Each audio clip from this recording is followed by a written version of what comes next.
What? Hello. Hello. How we doing? Love wrestling. I can't hear you. I'm here. Hello. Okay, good. All right. I saw you laughing, but I couldn't hear your laugh, and I'm like, uh-oh. Uh-oh. I was like, is there an audio issue? But we're here. We're partying, per usual. Got Spencer in the chat bright and early this morning, saying morning, homies. 20 likes today? I think we can do 20 likes today. We got Sandy popping in the afternoon from Germany. Love to see you here every day, my friend. I appreciate that. Now we just got to convince Sandy to start watching AEW. So he's here on, like, he pops in to say hi on Thursdays, but it's usually a quick little. Yeah, it's a hi. Hello, see you later. Say bye. Yeah. So now we need to start convincing him to give AEW a second chance or third chance or however many chances. We got Scott popping in the chat. Maybe he wasn't even watched it yet. Yeah, that's true. That's true. I don't know if it's easier. I think it might be harder to get outside of the United States, AEW, because I know our friends in Canada have trouble sometimes getting it. True. Especially Collision, even though Collision is, we'll talk about that on Thursday. But we are here today. It's Tuesday. It's 10 a.m. And that means we're here talking some WWE. That's what we're going to be talking about today. We're going to go over Raw from last night. I thought a very good Raw from last night. I liked Raw last night. Compared to the last few weeks, I felt good about it. There are things I'm going to mention that need some mentioning, and we'll see. I don't know. Yeah. It wasn't bad necessarily. Oh, no, the last 2 weeks of Raw were bad. In my opinion, those were not. I didn't think last week's show was bad. Yeah, so you and I are reversed because I thought last week's. I mean, again, not bad. Bad is a wrong word. I thought last week's effort of Raw was very. It felt like a recorded episode, whereas I felt like last night kind of had some of that juice back. They were in Philly, good crowd. They gave them good, for sure. They gave them good stuff to. There was good matches. The brawling segments with Seth and Bronson ruled, especially the opening. Oh, yeah. They had a fantastic main event. They were given some good stuff. But we are going to talk about, obviously, some stuff that happened on SmackDown as well and go through SmackDown because some stuff that we saw happen on last night on Raw were in direct correlation because of things happened on SmackDown. So when we get to that type of stuff, yep, Sandy, I thought we're going to get to it, but I thought that vignette / promo they had for her was the best thing she's done since she's been on the main roster. I loved it. Let me just pull up all my stuff. Well, I guess first and foremost, while I'm pulling up all my notes and things, the big news yesterday happened kind of off the court, outside of the ring, as we found out yesterday afternoon, kind of out of nowhere, that Samantha Irvin, the very popular ring announcer, decided that she was leaving WWE immediately. Like, not even like hey, these are my last couple shows. It was like, hey, I'm done. I'm done here. Yeah. And at the beginning of Raw, they announced that Lilian Garcia was there, and apparently she's back full time, taking over, I guess. I don't know. Which everyone, all you have to do, please listen to me. You have to go to Josh Robinson's Twitter account. Oh, yes. And thank him for Lilian Garcia. I think so. I think Josh was part of the reason. Is that what they're saying? I haven't heard any reports at all. So Samantha herself tweeted this morning. I think it was about like almost an hour ago now. Mhm. EW Insider had reported originally that there was Communication. like hours notice. Yes, that's what I heard. Is that she like everybody was like, "What the hell?" Like it was taken aback by it. She said it was actually months notice. Okay. Well, that's more normal, I would think. Working in an environment like that when you're working on, I know she's talent, but when you're working like at that type of level, I would think it is the proper thing to do to give a little bit of notice. I Yeah. would think the proper thing would be to be like, hey, this is my plan, guys. I'm getting out of here. You might want to plan to have somebody new on your TV show just more than just hours before your show. Yeah, Your WWE, they'll figure it out, which they did. But, But I don't I don't understand why they didn't give her a nice send off last week then, if it was her last show. because they're probably not thrilled that she's leaving. I wouldn't be. Well, I mean, no, I agree with that. She definitely was I wouldn't be. absolutely wonderful breath of fresh air and I'm the greatest ring announcer of this generation. that is not true. So, But that is inherently not true. But who it's okay. is the greatest ring announcer then? Of this, like, what are you talking? Like, currently, yes, I would give you that. Of this generation, that generation's like 10 or 12 years, man. Well, who in I would 10 put- I would years think is better than her. I mean, I'm not gonna. They're ring announcers. They really, in the scheme of things, they're not. I don't rank them. well, you're the one Don't that rank said 'em. no. Well, so I just tell me- listen. I don't want to get into it to start the show because I know everybody loves her, but like, she's a ring announcer.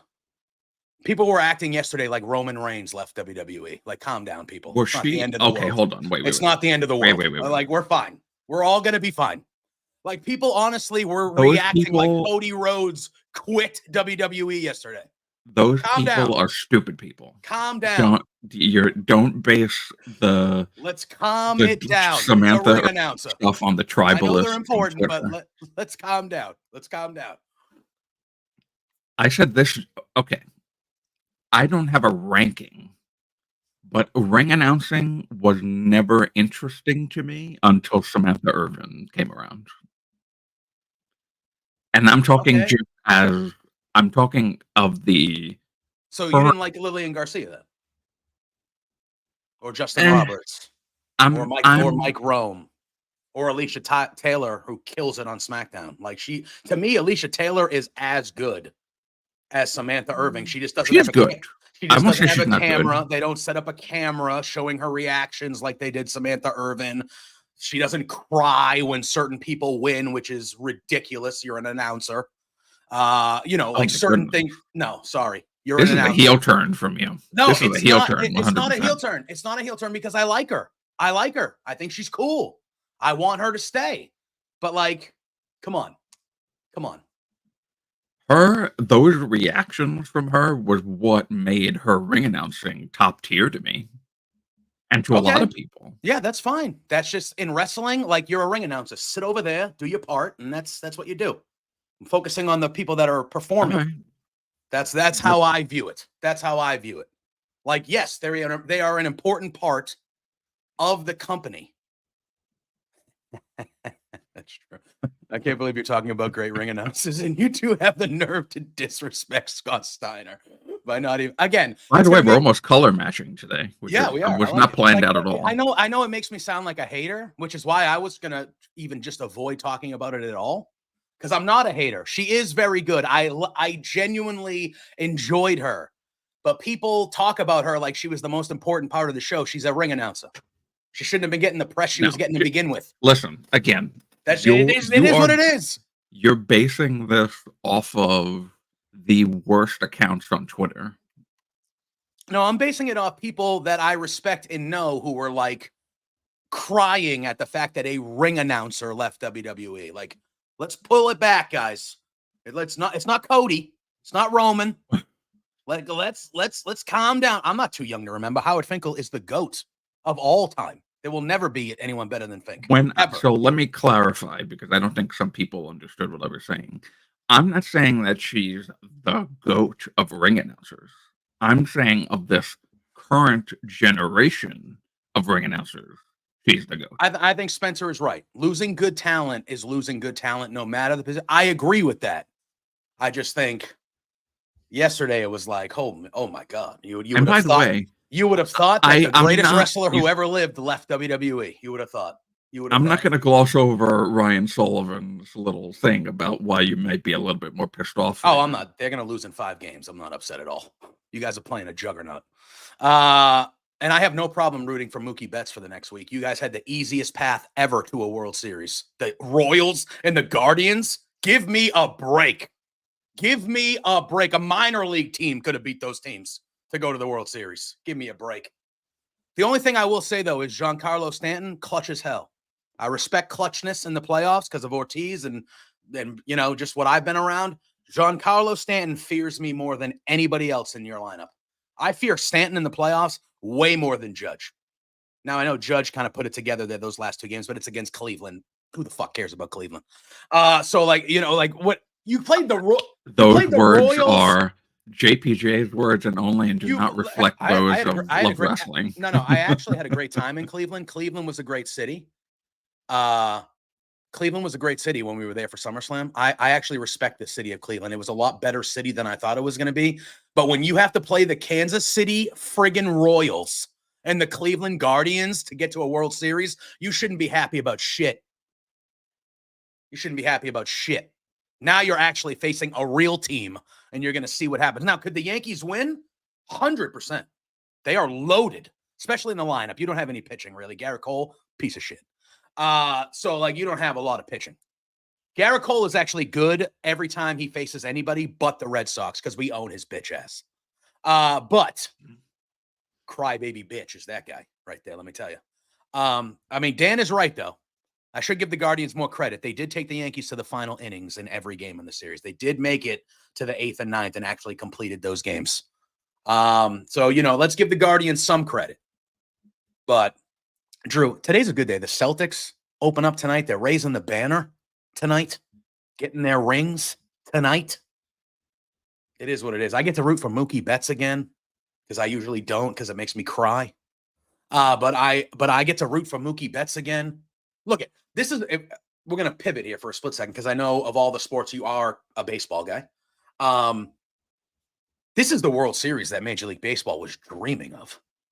Dodgers, Yankees, New York market, Los Angeles market. It's the top 2 markets, the 2 best teams all year, the top 2 markets in media, Aaron Judge versus Shohei Ohtani, Mookie Betts, Juan Soto. This is everything MLB would want, obviously. Unfortunately, they won't take advantage of it the way they should. But no, because MLB is the worst sport of all time when it comes to promoting their product. Everyone talks about, and don't get me wrong, I think the changes baseball has made, like the pitch clock and, limiting the amount of visits, and, things like, I think baseball has done some good stuff these last couple of years to make the games quicker and more enjoyable to watch and stuff like that. But baseball, how does everybody, now I know he's been injured the last handful of years. How does, when you think, we're talking about, I mentioned the Celtics, right? I feel like the NBA is the best sport when it comes to promoting their superstars. Everybody knows who LeBron James is in the world. Everybody. Oh, yeah. Everybody knows who Steph Curry is. Everybody knows who's Kevin Durant. Like the top stars of the NBA, everybody knows. I could walk down my street and knock on the door with a picture of Mike Trout, who might be the greatest baseball player to ever live. Injuries is not going to, his stats won't because he's been broken down here. But from an all-around standpoint, Mike Trout might be one of, if not the greatest player to ever live. And I could have a picture of Mike Trout and knock on every door and go, hey, can you tell me who this is?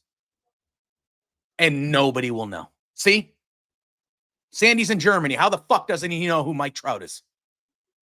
Dude's been the best player in baseball for a decade. For a decade. You know what I mean? How that is, people talk about all these problems with baseball and we need to fix baseball, which, yeah, we're in the process. It's been good. That is the biggest problem. You got players like Juan Soto, like Fernando Tatis, who are flashy, good. You can see their excitement. They yell, they pump their chest, they do all these things. I lost my headphones. Well, I'll just take this moment now to apologize to all Firmly WWE. No, it's all right. I got excited. We, I hit my chest and I we hit the will wire. get back to Popped out. wrestling very No, soon. that's all right. But you know what I mean? Like Otani, for an example. Otani. Like Otani is an anomaly in baseball. he is, and he is Absolutely. becoming a worldwide figure. Obviously, him being Japanese and from there help enough. Baseball versus basketball could be a decent analogy for AEW and W. I just feel like baseball is like, dude, promote your. How does not everybody know Mookie Betts? He plays the game as fun as anybody you'll see. He's always smiling, having a good time. Like, I just don't know how these players are not worldwide players. And I know baseball is more of a just USA thing than other sports, but man, Jesus. We talk about it all the time. I acknowledge Sandy. Yeah. For acknowledging me earlier and then wanting us to get to. They go, Dan. Otani is a 5-star player, 7 stars in Japan. That's good. Yeah, I just feel like when it comes to sport, like we talk about all the time with AEW, like what does AEW need to get better at? They need to get better at their promotion and their advertising. That's what Major League Baseball needs to get better at too. Which, by the way, they absolutely have been doing as of late. So good for them on doing that. Yeah. All right. Let's appease our German friend Sandy. He's like, baseball? What the fuck are you talking about baseball for? The World Series is happening. It's World Series time. I have to root for the friggin' Dodgers. Do you understand that? Gross. Oh, either way, I was screwed. It was either New York versus New York or New York versus the Dodgers. Either way, I'm having a bad time. But okay, if it was the Yankees and the Mets, who are you rooting for? You always root against the Yankees. I root for 2 teams, the Boston Red Sox and whoever's playing the Yankees. That's who I root for. The Yankees. For today's show. No. I don't care if the Yankees were playing the team from the Death Star. I'm rooting for the Death Star to take over the world and win. I don't give a shit. I will never root for the New York Yankees. You can slit my throat before that happens. Let me tell you. Exactly. I would go to the death before rooting for the New York Yankees. So, last night's Raw was Monday Night Raw. Listen, that's how deep the sports goes. All right, that's how it goes. It's not that deep for me anymore. Oh, it is. It used to be, but actually fell out of love with the Yankees for a little bit. They kind of picked it up again for me this year because Juan Soto is a fucking beast. You better resign him. If you do not resign him, that is, oh boy. Okay, first of all, not up to me. I don't know. No, but I'm saying your team better because you gave up a lot to get him, and it has been worth it. It is last year. Actually, I forgot that Sully was a Phillies fan.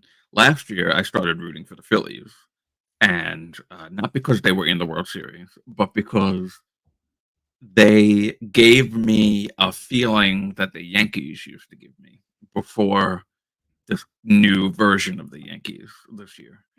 You mean before the Yankees got good again? You fair weather fan? No. Not that they. It's not about. The Yankees were kind of bad, so I liked the team that was good. But the Yankees were good again this year. I got the feeling back.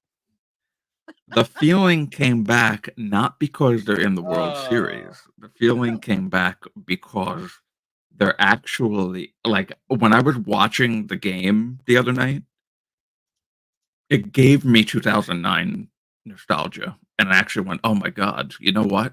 I've been shitting on it really because of the management. Yeah, forgetting that the players are actually. You still have a bad manager. Aaron Boone is not a good manager. Oh no, the management is fucking garbage. If you lose this series, it will be because of he should be fired. One, the Dodgers are. Well, he just made it to the World Series. He's not getting fired now. Well, yeah, I know, but he should have been fired. He's awful. He's so bad, so bad. But anyway, it's true. It's true. Dan's saying he's stuck with the Browns. I am a person who thinks logically and not like this guy who wants to die before rooting for a team. Yeah.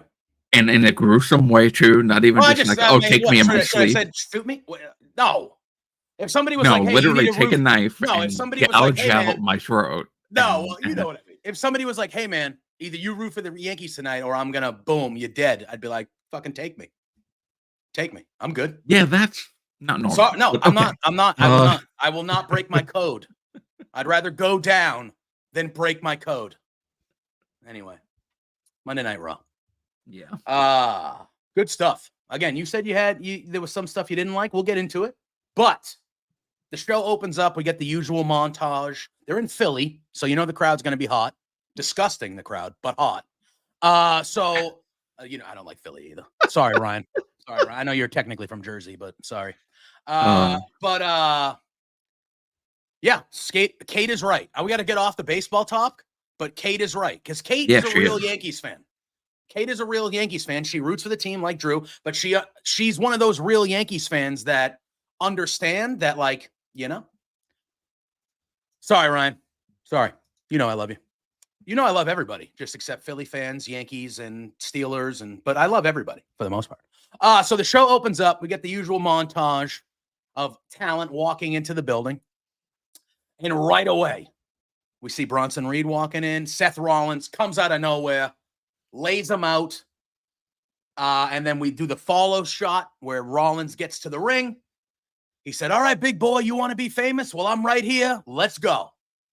And then we see Adam Pearce and security come out as Bronson Reed starts to make his way to the ring. Seth ends up diving on him outside of the ring. They start brawling. Bronson lays him out, goes to the top rope like he's going to do a tsunami. Seth rolls to the floor. They start brawling on the outside of the ring. At one point, Bronson tries to do a mini tsunami through the announce table. He misses and goes through the table. And then security's breaking him up. And then this happens throughout the night, Drew. This happens about 3 more times, I think, at least, maybe 4, but at least 3 more times. At one point, we see Bronson Reed.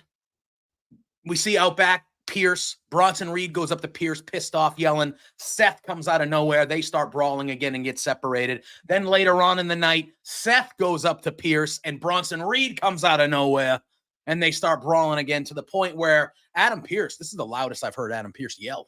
Adam Pearce is yelling like, enough. And he goes, did either of you ever get it through your stupid brains that I was going to give you this match? And he said, Crown Jewel, this match is happening. And then Bronson Reed was like, you just made the biggest mistake of your life, Seth. Blah, blah, blah. And that's how this went. But really, really hot stuff with Seth and Bronson throughout the night, brawling. And finally, it's official. We are getting the match at Crown Jewel next weekend. It should be a lot of fun. We got Dan saying with Raw being a 2-hour show, he was surprised how many segments they gave Seth and Reed.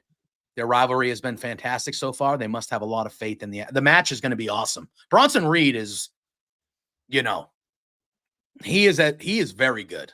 He is and you know what we're getting out of Seth. Seth is one of the best wrestlers in the world. We know what we're getting out of Seth, but Bronson Reed is very, very good. And that match is going to be very good. Yeah.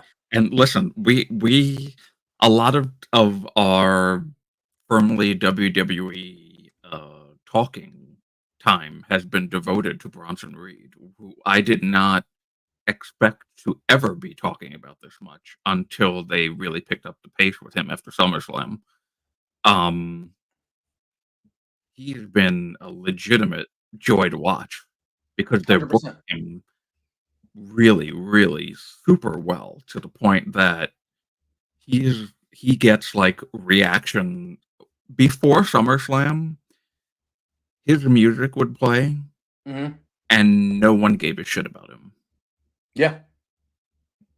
I was at Raw before WrestleMania, and he came out to crickets, pretty much. And this was in Brooklyn. Came out to crickets. Now he gets major reactions. And it's all because Triple H went, okay, this is what you're good at. This is where we're going to shine the light. And he's shown the light, and he's exceeded in this role 100%. I give Triple H a lot of props for that because it's really, really incredible how quickly you just flip a switch and it's like, oh, now it clicks. He's over. Yeah, they heated him up and made him someone who mattered in one night. Now, they've done a great job since that one night, but that one night with Seth made Bronson Reed. 100, it just made him. And it was like, and everybody immediately was like, that was one of the best things we've seen in a while. And they've done a great job at keeping that. And Sunday Sinner saying it is crazy how Bronson used to be the guy randomly inserting himself into feuds and no one cared at all. And now he is one of the best parts of Raw. Yeah. And it just shows that when they get behind somebody and they do proper booking, that it's not that hard to get somebody over. It's not that hard to get somebody over. But when you're a stubborn asshole back there and you only see things one way, like certain people who used to run the show, you can't get anybody over. That's how it works. Sandy is saying he was a monster in NXT. He was North American champion. He was very good in NXT as well. This is more of the Bronson from NXT we're seeing now. But really, just really, really good stuff. I don't know why I'm blurry today.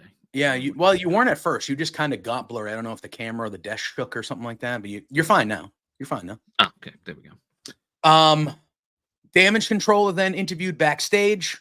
Io Sky is saying that, and let me just preface this, because this has been kind of like a three-way tag team feud here this last week and a half. I love how much time Lash Legend and Jakara Jackson are getting on the main roster here. They should do this more often, because even with the tag teams on the women's side that are in NXT, if you become the women's tag team champions, you can float between the three rosters. That's the rule.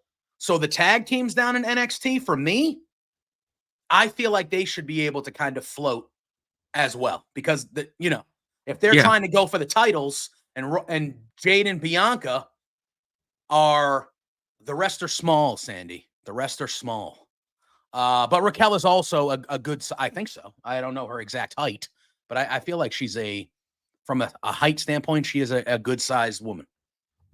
But yes, the Judgment Day, the rest of them, pretty small. But yeah, so she says that Metaphor are in the way and they're not done with Bianca and Jade. And then Liv Morgan and Raquel Rodriguez roll up. And Morgan. By the way, before we move from that moment, I just want to say that I don't know what it was about the way that they just came in, but Liv sounded like an absolute bitch, and it was incredible. Oh, so she shoes off. Hey, okay, this interview is over now because I have something to say. Okay, bye. Yeah, exactly. So she shoes off the announcer.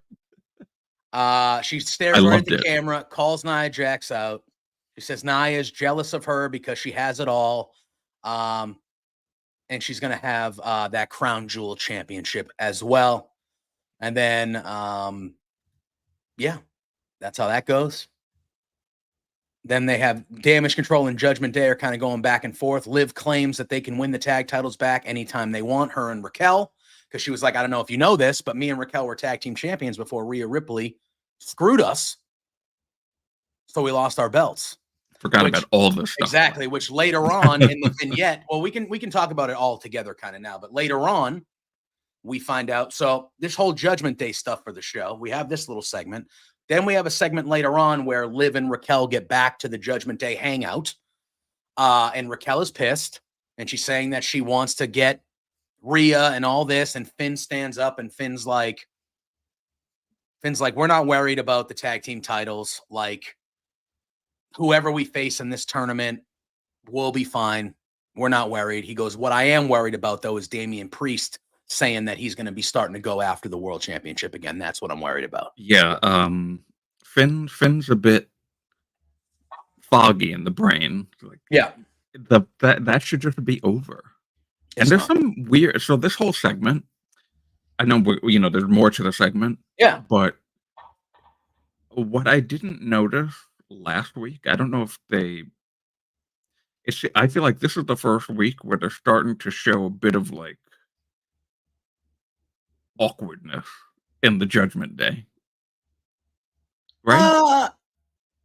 Yeah. Well, Dom's getting kicked out, dude. Dom's getting kicked out within the next 6 months. I just feel, I have a vibe that, the Judgment Day is going to stick around for a bit, but I don't think the Judgment Day is like super long for this world. I think I don't know Like when it's going to Finn, happen, but I think Finn and Liv are going to. Dom is going to end up being a pawn and get kicked out, and I think that's going to lead to babyface Dom somewhere down the road here next year, probably, or something like that. Yeah, there's just, I mean, they seem like they're together, like, but there is tension, but I don't think the tension's really with them. I don't know. It's weird. It's weird. yeah, because this segment just made me feel like it feels like there's a bunch of power imbalance right Well, I now think, because yeah, Finn is like too focused on Damien to care about anything. And then Carlito is talking about Dominic getting a World Heavyweight Championship match instead of Finn.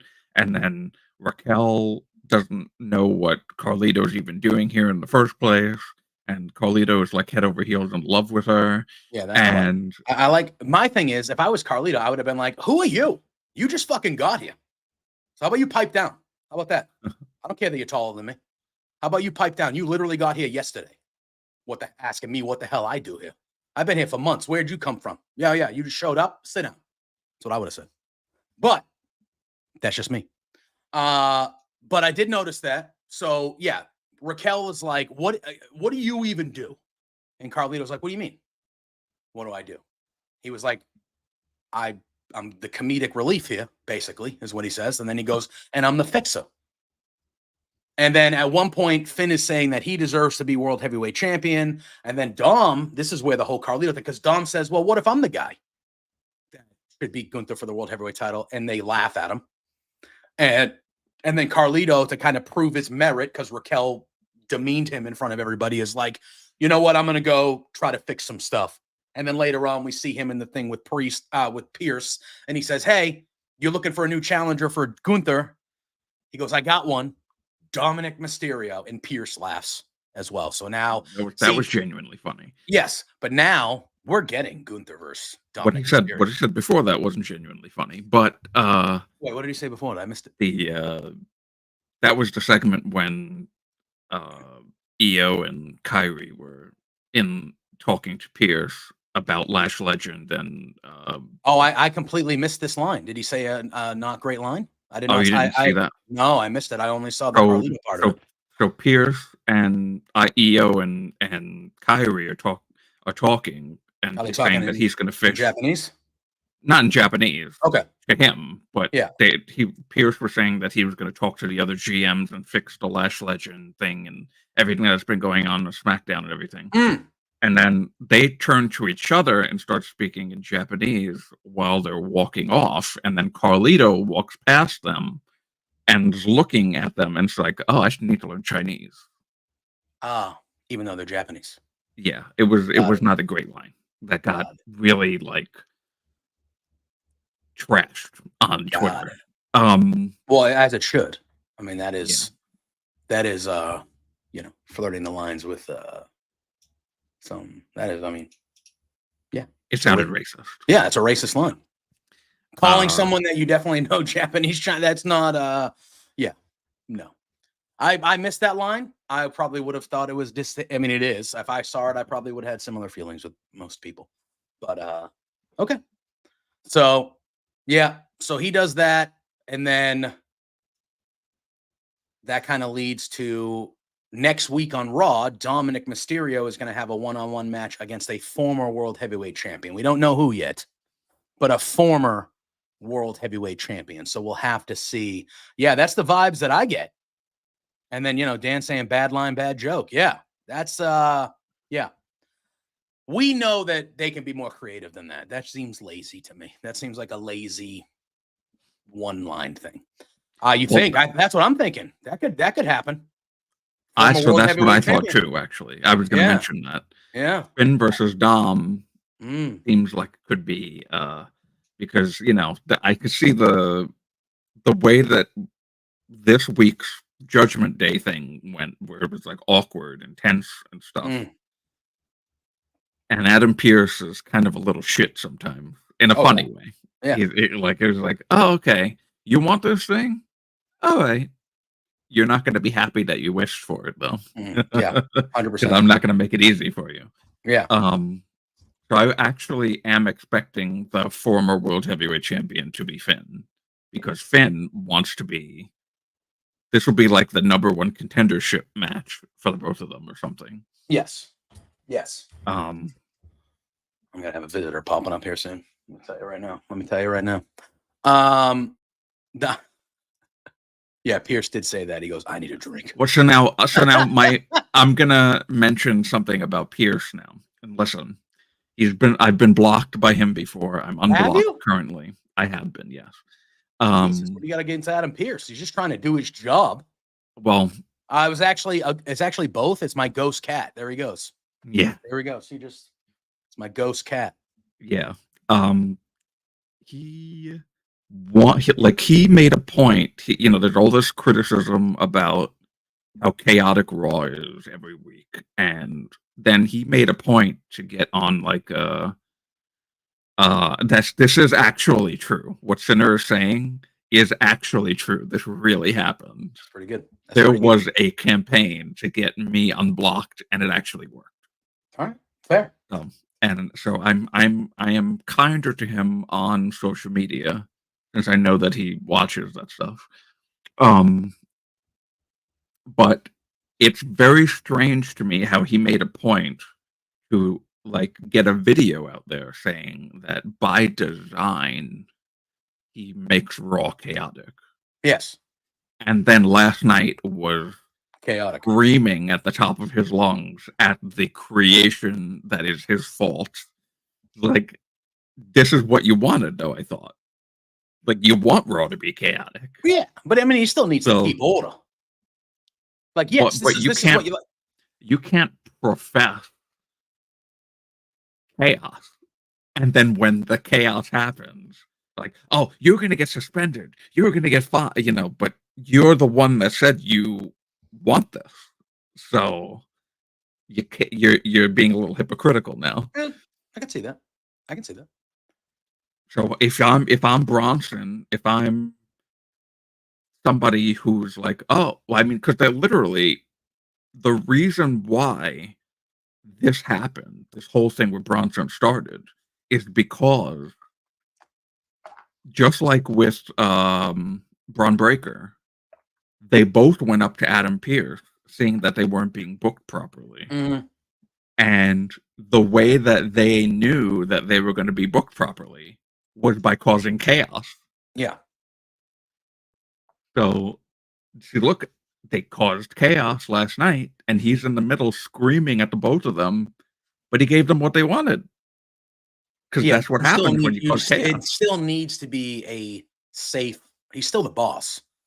Yes, you want chaos. You want people to. Yes, you don't want it to be too cookie cutter, but you can't have people people's safety are in question. Drew, you're the boss. Well, yeah, Braun was, because what you failed to mention during the beginning part between Bronson and Seth is they're fucking throwing security guards all over the place and putting people's lives in jeopardy, in kayfabe.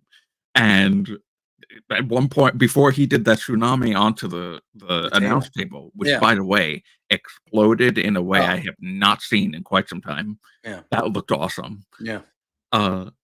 He takes a security guard from the top of the barricade and launched him. Just launched him at the group of other security guards and Seth. It was good stuff. But what was the result, the end result of all of this chaos? Oh, you get your match. Well, it sounded like he was going to give it to him anyway, so he really didn't do anything that he wasn't, because he basically turned it on them at first and was like, do either of you idiots, did you ever think for 1 second that I was just going to give you this friggin' match anyway, you idiots trying to ruin the show, can't stay off each other? Get the hell out of my arena. Your match is happening. Get these guys out of here. Kind of stuff. Yes, 100%. Yeah. But in kayfabe, they're just security guards. They're just guys like you and me, Sandy. Just, Sinner's comment is funny. The one above it. Yeah. So, but 2 bricks through 1 glass window. What is it? Oh, yeah. That was pandemic era. That was pandemic era. Yeah. Yes, yeah. Thunderdome. That's my Adam Pearce rant for the week. Fair. But I'm not done yet, so we'll keep going. Yeah. So then we had the first. This was for they had one last week technically because the War Raiders came back and won it. So we had a tag team championship #1 contenders qualifying match. Is this to qualify to go to the tournament, or is this already part of the tournament? No, this is part. This is. It's going to be. I think because the winner of this is fighting the War Raiders in the finals on Raw. Is that what we're doing? Or is there a bigger tournament at hand? I swear I thought I heard Joe Tessitore say the winner of this match would be in the finals of the tournament. And I was like, the finals? What are there, 2 fucking matches in this tournament? The hell are the finals? What are we talking about? There's going to be, okay, so I think there's going to be a... Yeah, #1 containers match. I think that there's going to be a match between all the people who won on Raw. Like a multi-team match? Like more than just a... To decide the #1. Because this is only for the Raw tag titles. So, right? Yeah, because SmackDown has their own. This is just on Raw. So far, last night, we had Authors of Pain and New Day, which we're going to talk about right now. That's what we had. Yeah. Last week, we had the War Raiders versus Alpha Academy. And the War Raiders won that one, and they advanced. Right. So, and then New Day won this one. So are you telling me the finals is only 2 tag matches in this tournament? That it's New Day versus War? They said in this, Tessitore said the winner of this would go to the finals of the tag tournament and be 1 step closer if the New Day won to becoming tag team champions again. That is not a tournament if it's 2 matches. That's ridiculous. If that's true. Yeah, I wouldn't either way call it a tournament, but it's I think I don't, because Crown Jewel is like in 2 weeks, isn't it?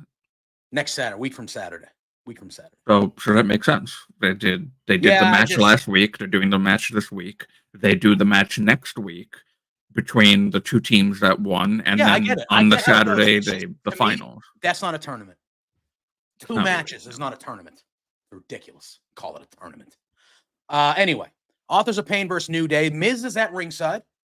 So, I mean, this is a very standard tag match between these 2 teams. However, we come back from a commercial in this match, and we see Karrion Kross and Scarlett talking in front of the announce table. They're talking to the Miz, and commentators, both Wade Barrett and Joe Tessitore, are very much like, what are they talking about? Why is this going on?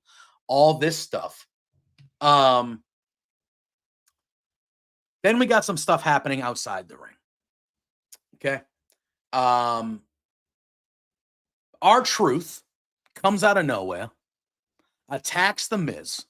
This causes Karrion Kross and Scarlett to kind of turn their attention to what's going on between R-Truth and Miz and not the ring. They come over, they start attacking R-Truth. And then you see Kofi get involved, and there's chaos on the outside, which one of the members of the Authors of Pain then is just paying attention to that and not paying attention to the match, because when there's that, people turn into idiots, apparently. So he's paying attention to that, and Kofi comes and just rolls up this guy that's 3 sizes bigger than Kofi. And Kofi just rolls him up and gets the 1, 2, 3, and New Day wins. Fine. I think New Day should win. Because the money is them losing in the finals because of what's going on. So they win. They start leaving. Well, R-Truth gets in the ring. He hugs. He celebrates with the New Day.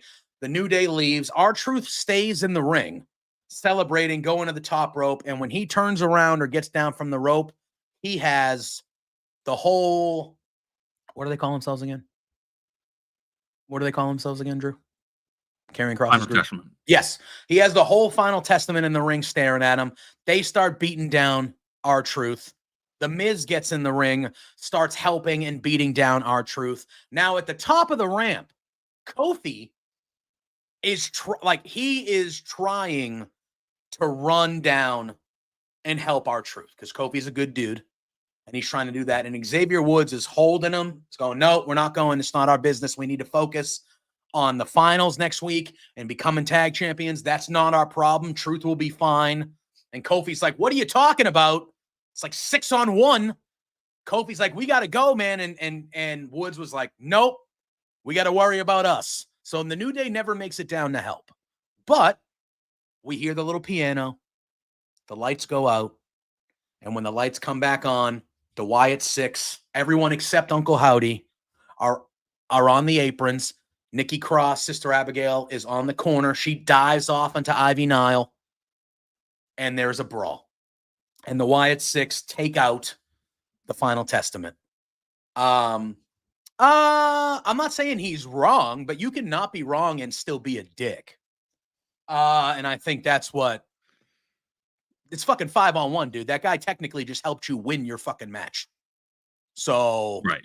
How about you go help the guy? Thing. It wasn't even just that. It wasn't even just that Truth randomly was there and then gave and got a 5-on-1 beatdown. Yeah. It's that Truth actually helped you. Yeah. So you, as a nice person, repay the favor and help him. But Xavier went, nah. Yeah. Because who doesn't love our Truth? Honestly. You're not going to go help our Truth? Of all people. You're not going to go help our Truth? Come on. So the Wyatt Six come out. They take out everybody. And then, so the whole time, Miz is in the ring, and when the Wyatt Six start attacking, he literally like he's doing like a bomb workout, like if there was going to be hiding. So he's like in the middle of the ring, just cowering down, covering up, and everyone leaves the ring, and he's literally just in the middle of the ring by himself doing that. So he looks up, and he sees everybody gone. So he's got this big shit-eating grin on his face, and he's like, I got away with one. I got away with one. So he stands up, and then we see Uncle Howdy up here. And it looks like he's about to take out the Miz, but Paul Ellering. Yeah, this was interesting. Pushes the Miz aside, and he gets the mandible claw until he is unconscious by Uncle Howdy. And then Uncle Howdy does his little pose, free the buzzards or whatever, follow the buzzards. And then that is that. And that's how this segment ends. So we see the Wyatt Six for the first time in a little bit, which was good to see. That segment was very cool with them beating the crap. It was a very exciting segment. Good to see them back. We hadn't seen them since that match with American Made. So good to see them back. Yeah, I did think Paul Ellering. Do we think Miz is going to join this group? I do. Yeah. Yeah. And I said, I think it was last week or the week before, Xavier absolutely didn't want him joining this group. But I could see Miz joining this group and actually maybe helping them. Yeah. Because Karrion Kross, ain't doing it for me. And a lot of people. But I think this is his best stuff he's done. Like the vignettes they're doing that they should show on the show. I don't know why they don't show on the show. But the vignettes they're doing with him that they put on their social medias are like really good. Really good. I've seen one of them. Oh my God. The one they did a couple weeks ago was like 3 or 4 minutes long. Again, the best thing they've done with Cross since he's been on the main roster, but they don't show it on the shows. Makes no sense. Yeah, I don't understand why they wouldn't do that. But the one thing that I did actually like was him seeing the results of him talking to Xavier so much. Because while Xavier was holding back Kofi, Karrion was looking at them up the ramp, laughing at like, yep, that's right. This is what I did. This is what I wanted. Yeah.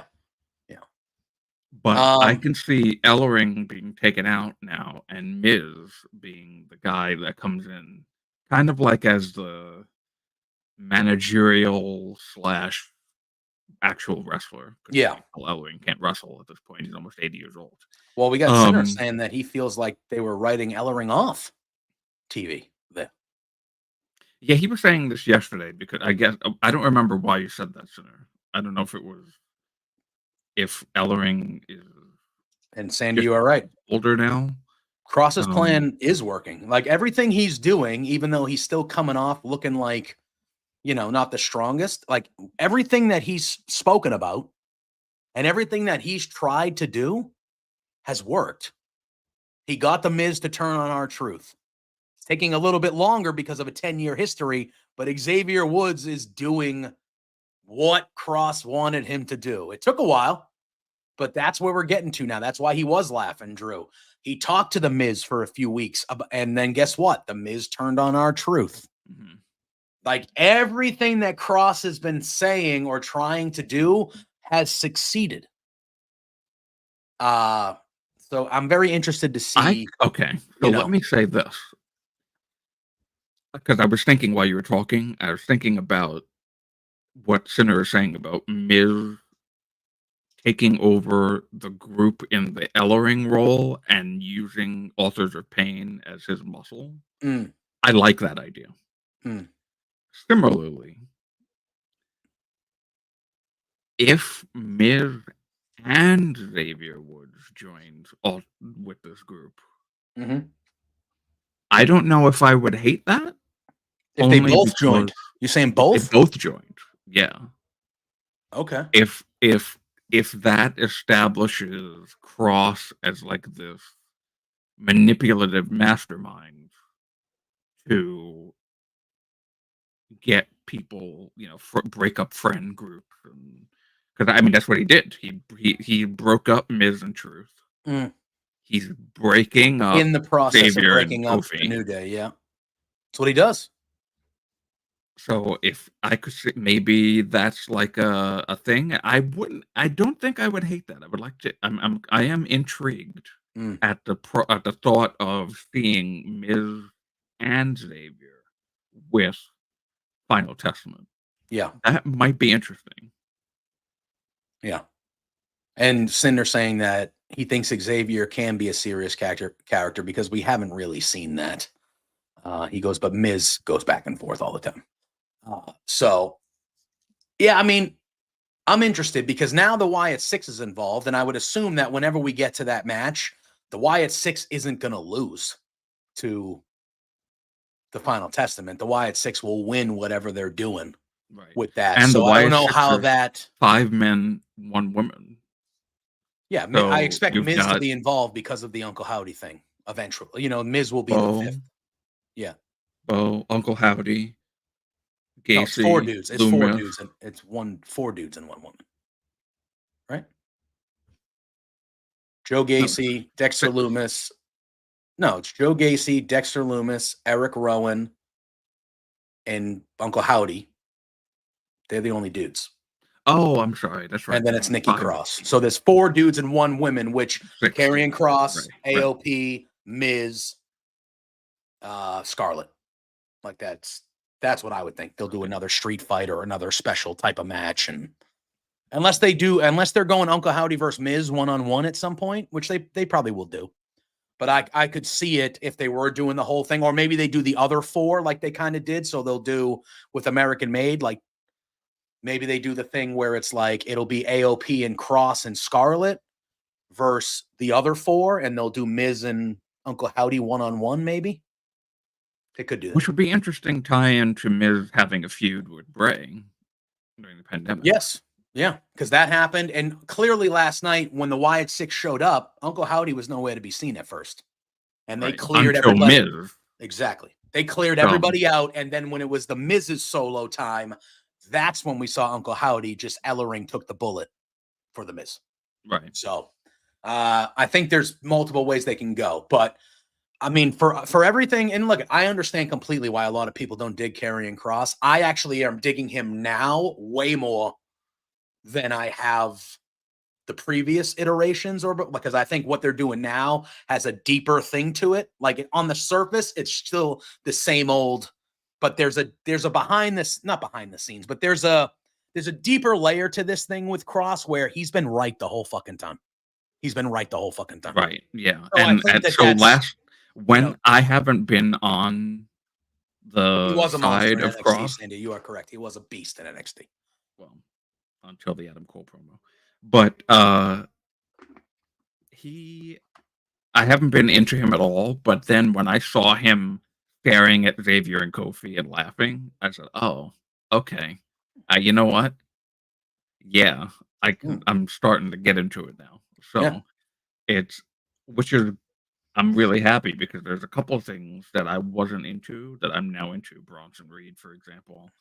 Raquel now. I was never into Raquel Rodriguez at all. And that Mhm. video package Well, that they that's the put next thing. together. Yeah, that's the next thing we're going to talk about. It's just very, very simple.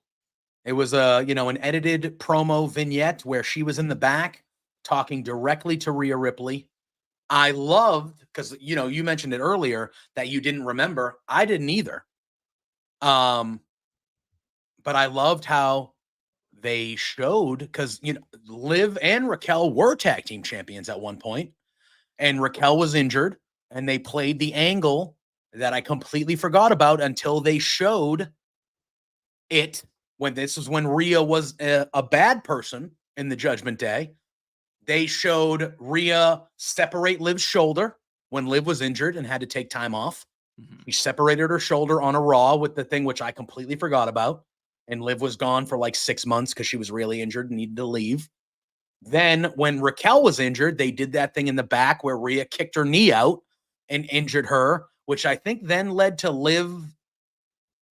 They didn't have to strip their. I think it led to Liv either having to have another tag partner or Raquel tried, but she was, I don't know, but it led to them losing their tag titles.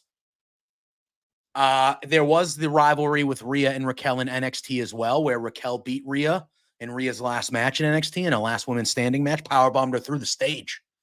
So there is history that Rhea and Raquel also were tag team partners in NXT when they were both early on in NXT. That's when Raquel went by Reina. She was Reina Gonzalez, not Raquel Rodriguez. She was Reina Gonzalez at that point.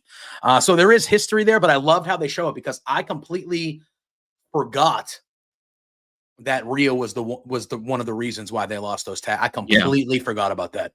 I completely forgot about that. I even kind of forgot about the chair segment where she ruined Liv's shoulder. Mhm. I forgot about that a little bit I too. forgot about all that. And then all you of it. fast forward with Liv ruining her shoulder on really doing it on accident, but like that just makes it all tie in even better. Like I'm just like, wow, all right, that went deeper as far as storytelling than I even thought, and I've liked the story, but I was And like, holy crap. this wasn't even these weren't kayfabe injuries. These No, were these are real. legitimate. Yes. So This it's whole thing has been tying built this on whole thing in. this whole thing It's has been really well built on done. 3 real injuries. 3 real injuries where Liv was really hurt, so they did the angle with Rhea. Raquel was really hurt, so they did the angle with Rhea, and then unfortunately, Liv accidentally really hurt Rhea, and they played that into so this whole thing has been built on very, very good. And I thought Raquel killed it in this vignette. Now I know it was taped, so you have a little bit of a buffer to make it look and be as good as you want it to be. But I thought she crushed it. She looked like a monster. She sounded like a monster, and she sounded like somebody who is going to whoop Rhea Ripley's ass. That's what she sounded like. But even though that was a pre-tape, I think Excellent. that her whole performance on the show last night was very Yep. good. 100%. And let her be that fucking angry, like, I'm going to destroy everybody. That's who she's the biggest person in the group. Literally, from a Yeah. size standpoint, she is the strongest and biggest person in the group. Well, I wouldn't. She's the. Maybe I not would the say she's strongest. the Maybe not the tallest. strongest, but you know what I mean. She's when you look at the picture Carlito of all, is yeah, almost. when you look at the picture of all of them standing next to each other, she towers over everybody. Yeah. When Carlito was looking at her, answering the question, he was looking up at her. Mm-hmm. Like, let her be that. I would love her to become the actual muscle for the whole group, not just Liv. The whole group, I want her to be the muscle. I think that would be fun if you did it right. Well, I feel like Carlito could be the muscle for the men, but they just have him as like a cowering, dopey comedy guy. He's a comedy guy. He's the fixer, though. So we'll see. We'll see. Right. We'll see how Dom likes his fixing when Dom. I mean, that guy is like triple the size of Finn. Oh, yeah, he's in shape. He's in shape. Definitely not like totally been ogling over him for sure. Definitely not. But let's move on. We then had a women's tag team match. It was Damage Control, Io Sky and Kairi Sane going up against the Judgment Day.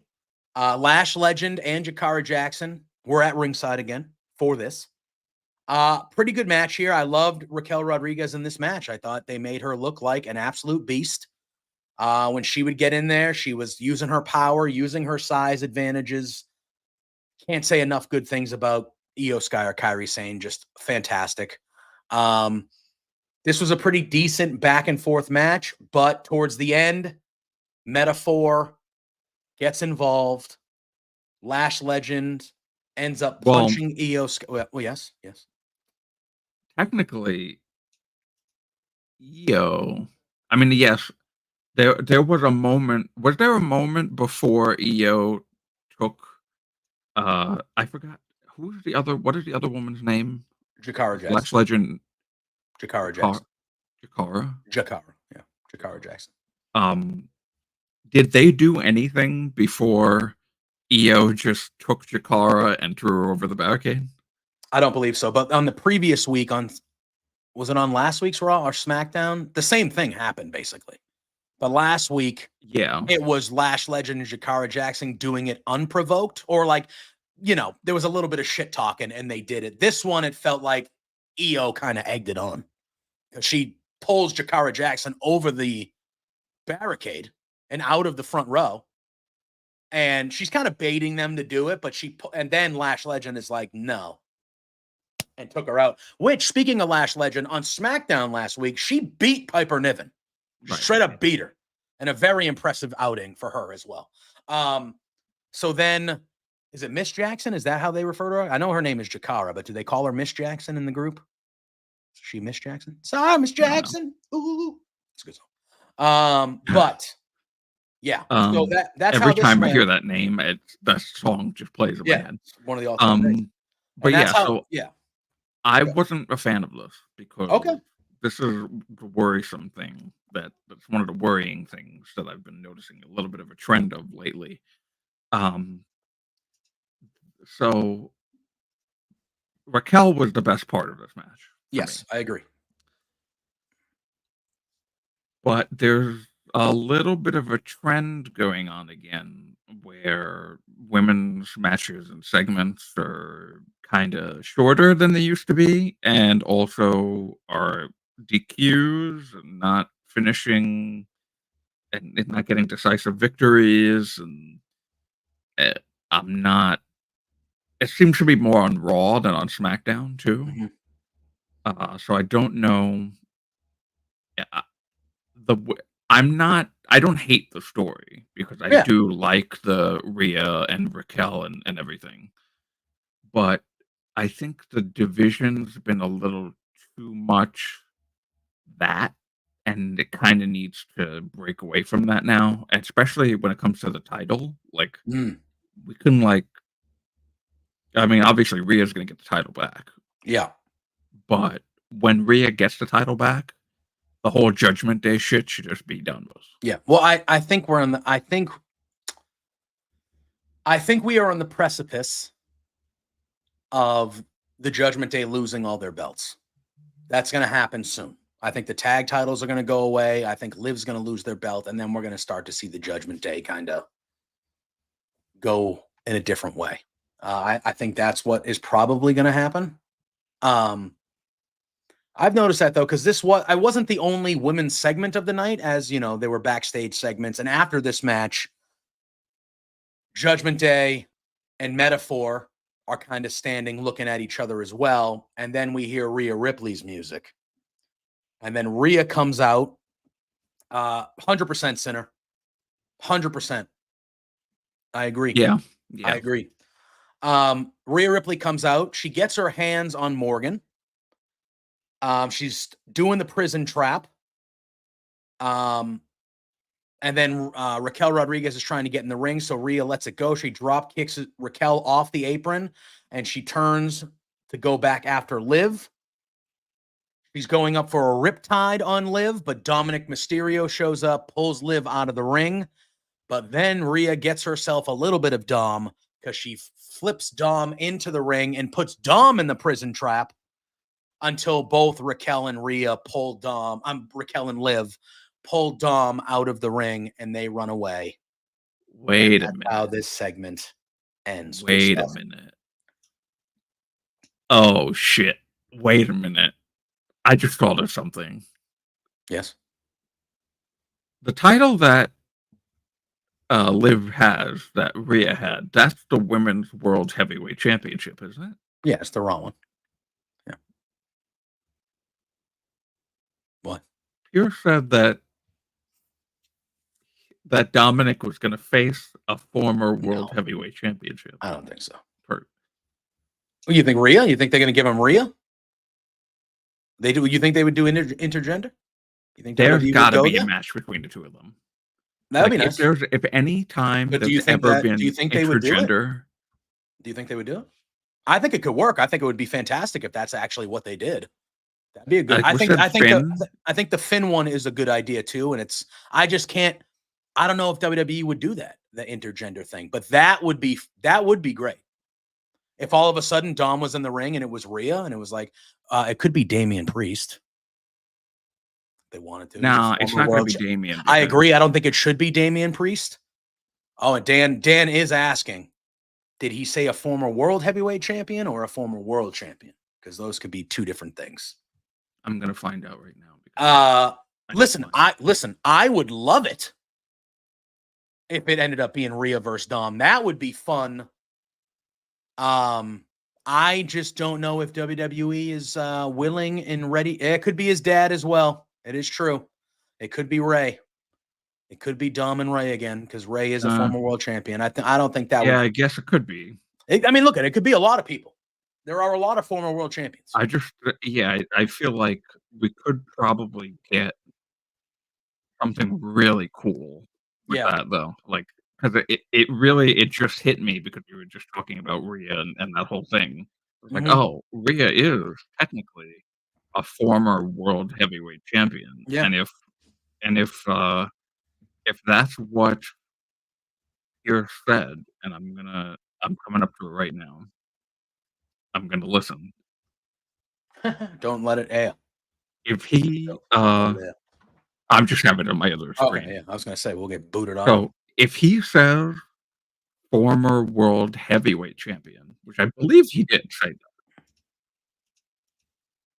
All right. Okay. Oh no, because maybe it's going to be a triple threat tag match then, maybe because he said former world heavyweight champion. He said you let Dom know if he can beat a former world heavyweight champion. All right. Looking, and Adam Pearce is a little shit, as I mentioned. It would make perfect sense if it ended up being Rhea, and that would really be a very cool thing. And I would prefer that to Finn. I'll believe it when I see that WWE will book an intergender. Now, if anybody could do intergender, Rhea Ripley clearly can do intergender. We've seen her beat the shit out of men for a few years now. So it's not that it's not unbelievable to me because it is. She also did. She did attack Dom last night. Also, yes. So that would make sense. I would love them to do that. And if anybody was going to do it, I feel like Triple H would do it. But not for me, not for you, not for probably most people in the chat. But you start to get into a hairy situation with some people when you start to do the intergender stuff. This one would make perfect sense, though. I will say, while there are people online that talk negatively about intergender, I'm a pro. Like LPW, literally, we do intergender all the time at LPW, and it work. And it's some of the best matches we've ever had. Like it can work, and it shouldn't be the problem it is sometimes. But whenever Rhea gets her hands on Dom, the crowd goes nuts. Yeah. So it would. I think it needs to happen. I am telling WWE right now, a former world heavyweight champion should be Rhea, and it should be Rhea versus Dom next. Yeah, that would make sense. Imagine Dom's in the ring just waiting, and you just hear Rhea's music, the pop, and the reaction from Dom. Will be insane. Yeah, it will be a giant thing, and that crowd before they even like touch or fight, like that crowd will be like, oh shit, Dom's getting it. Dom's getting it. And it'd be a good time.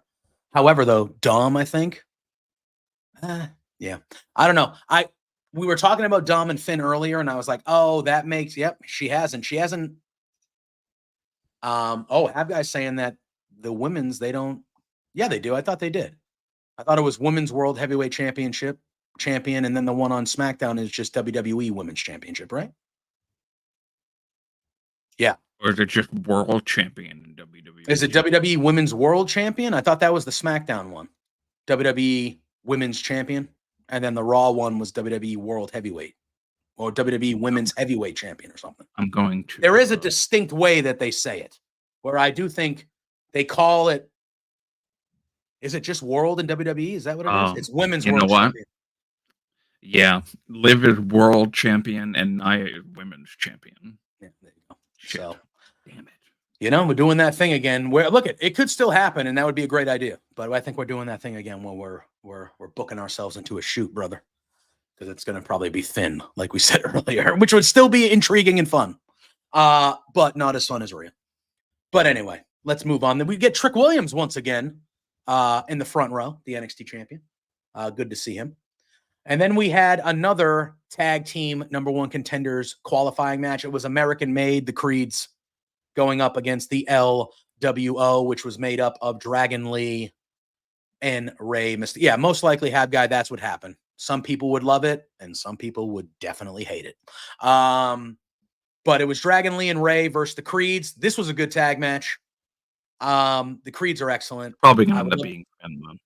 Yeah, the Creeds are excellent. I love the Creeds. I think it was very apparent from the second they showed up in NXT that the Creeds were going to be a good tag team for this company. I need the Creeds to start winning things. That's what I need. Yeah, this was a problem. I felt like, go ahead. You go. Like yeah. Go ahead. You go first. No, I was just going to say, I understand why they want to push Dragon Lee, because Dragon Lee is excellent. The Creed should have won this match. Yeah. The Creed should have won this match. They don't have to win the whole tournament. They should have won this match. Rey and Dragon Lee are not a normal tag team. They are not I understand they're in the same group. I understand they've tagged before, but they are not a standard tag team. One of your standard tag teams, like the Creeds, who are tag team specialists, because that's what they are, should not be losing to a team that barely wrestles together. That is true. She did announce that people were at ringside who weren't even on the screen. So she didn't look at. I'm happy to see. She announced that Dom was with Liv. Yeah. They were he wasn't. Listen. I like Lilian Garcia. I'm glad Lilian's back, but for a first night, yeah, a little rusty. But overall, I thought this was a fine tag match. And the LWO won by pinfall. Dragon Lee hit a frog splash on Julius Creed. It was a good match. Just for me, I felt like the Creed should have won. I don't think either of these teams are going to win the actual tournament to go face Finn and JD. I think that will be the New Day. And I think the New Day will lose that match, and that will be the match that causes Xavier Woods to lose his mind and snap. I think that's what's going to happen. But the match itself was good. I just did not like the choice. I thought the Creed should have won that one.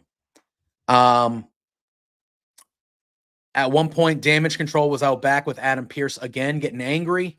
And he promises that he's going to make up for the metaphor interference from earlier the night. He just needs to talk to the other GMs of NXT and SmackDown and figure it out.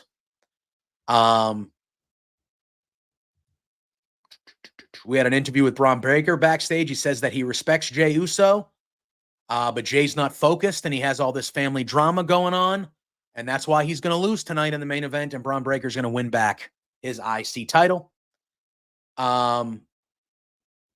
Then we had a Gunther interview before we got to the main event. He talks about winning the Crown Jewel Championship, what that will mean to him, and says that he would establish a much better legacy for it than Cody would, because he's one of one, and everything he touches turns to gold. And then we see Damian Priest show up and he tells Gunther, hey, I got no issue with you anymore. And I've handled my issues with the Judgment Day. So I'm just here to let you know that that title that you have should have never even been yours because you wouldn't have lost to me without their help. I said, I'm not looking. He said, he goes, I'm not looking for a handout. I'm going to earn it. He goes, but when you come back from Crown Jewel, you and I are going to have a problem. I liked it. I like Priest getting back up to the world title picture. I know he's been dealing with the Judgment Day since SummerSlam, but to me, his run with the world title was a very good run. And the sooner he can get back up to that, the better for me, Drew. So I like this, Damian. Yes, I do too. This is uh-oh.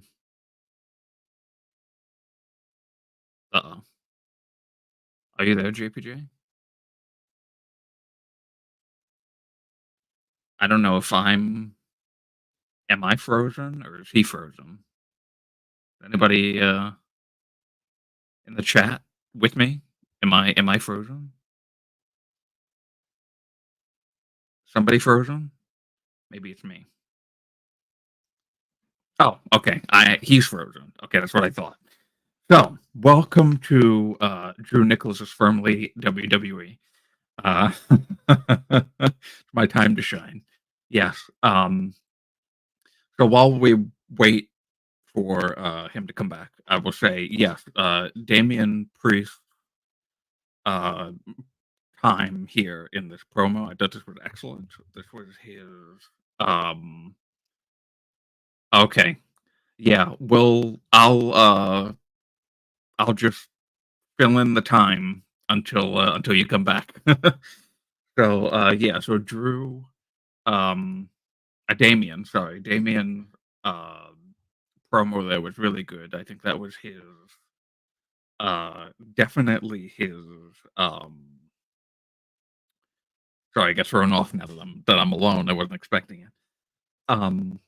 That's like that really good babyface character of his that's definitely been reestablished since he won the title.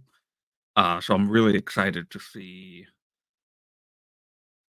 it. I don't know now. This is what I was going to say with JPJ. I don't know if he's listening or not, but what I was going to say to JPJ is I don't know if Damian is going to end up being the next one because I feel like Finn is going to try and get involved, and then hey, stop it. Stop it, sinner. I don't think that Damian is going to be the next one for Gunther. I think Punk is going to be the next one for Gunther. And I think that Finn is probably going to play a role in stopping Damian from being the next one. Because as we saw on this show last night, thank you for throwing up the one for me, Sandy. I'm very appreciative. Very appreciative. Acknowledge me. Everybody can acknowledge me in the chat if you're here. I think that because Finn is still so hell-bent on getting revenge on Damian, most likely Damian is going to be the one to, I don't know if there's going to be like a match or something, but he'll be like trying to go after Gunther, and then Finn is going to put a stop to it, and then they're going to continue Finn and Damian. While Punk then comes back after Crown Jewel and does the deal with Punk and Gunther, because Punk's conveniently just not around for the Crown Jewel stuff. Which, by the way, I also want to say, stop it. I also wanted to say too, in regards to Crown Jewel, maybe I'll get JPJ will be saying the same, but it feels weird that they're treating this Crown Jewel gaudy, ugly fucking championship as like bigger of a deal than their actual main world title. Like they're carrying it around in this in this case that looks like it's like bulletproof and shit, and then they're polishing it on TV. Like, let's pump the brakes on this a little bit. All right, we really want to expect to believe? Am I expected to believe that they're treating the Crown Jewel Championship, which is only a championship that is going to be defended once a year, that we're not going to see, but once a year, they're treating this championship with more regard and specialty than the company's actual top championship? Like, that's kind of stupid. Is that not? Like, it's kind of stupid to me. And then, yeah, I get, the partnership is like a exclusive, lucrative thing and all this stuff, but everyone, for the most part, I mean, it kind of got a little bit lesser at this point, but like, especially when it started, everyone booed the Saudi stuff. Like, whenever a Saudi thing was mentioned, people were booing it.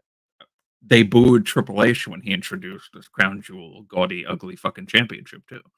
So it's nah, I'm not gonna say that, but I don't disagree with you, Sinner.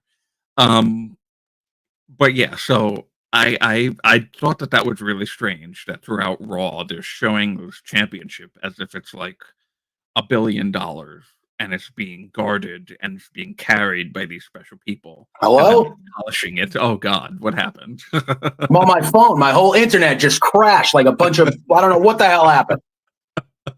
Out of nowhere in the middle, internet down on the whole street. On the whole street. Oh my God. Fucking nonsense. Anyway. I didn't know you had a window on that side. Yeah. Yeah, I got a window to look at my whole, yeah, it's all right. But yeah, now I'm on my phone because apparently, like, of all times that the internet can go down, you're going to do it right in the middle of my show? Like, go fuck yourself. Like, what are you doing? The disrespect I consistently get from everybody is unbelievable. Unbelievable. Anyway, I was listening as my terrible internet. So anyway, I was listening. Where are you still talking about the Crown Jewel Championships? I was done. They look like shit. Yeah. Oh no, you froze again. I swear to God. I think actually, am I here? Am I here? Here? You are it looks crazy, but you're here right now. Yeah. I think it's because my internet just kicked back on. So I'm gonna leave now and try to come back so we can finish this show in a normal way. But I think my internet just kicked back on, which is why when you go back and watch this, you've got to see what you just looked like, because you looked like a fuzzy TV from the 90s. Honestly. Good. All right. I'll hopefully see you in a few. Bye. Bye. What a show this turned into. Anyway, so I'm going to move on now because we talked about pretty much everything up until the main event. So it's main event time with main event Jey Uso, the IC champion, and Bron Breakker. Now, this match was great. This was actually like, oh, you're back. What the hell, bro? Who's out to get me? Is it because I was talking shit about the Yankees? Like, what's going on? Oh. Who's out to get to me? Who's out? Thank you for acknowledging me, Sandy. Everyone should. Nobody does enough. Unbelievable. The backbone. I'm the backbone here. Nobody acknowledges me. JPJ needs to be throwing a super spear at that internet company. Unbelievable. You got to spear the hell out of them. You know how many times my internet has gone down on a show in 3 years here? Like, twice?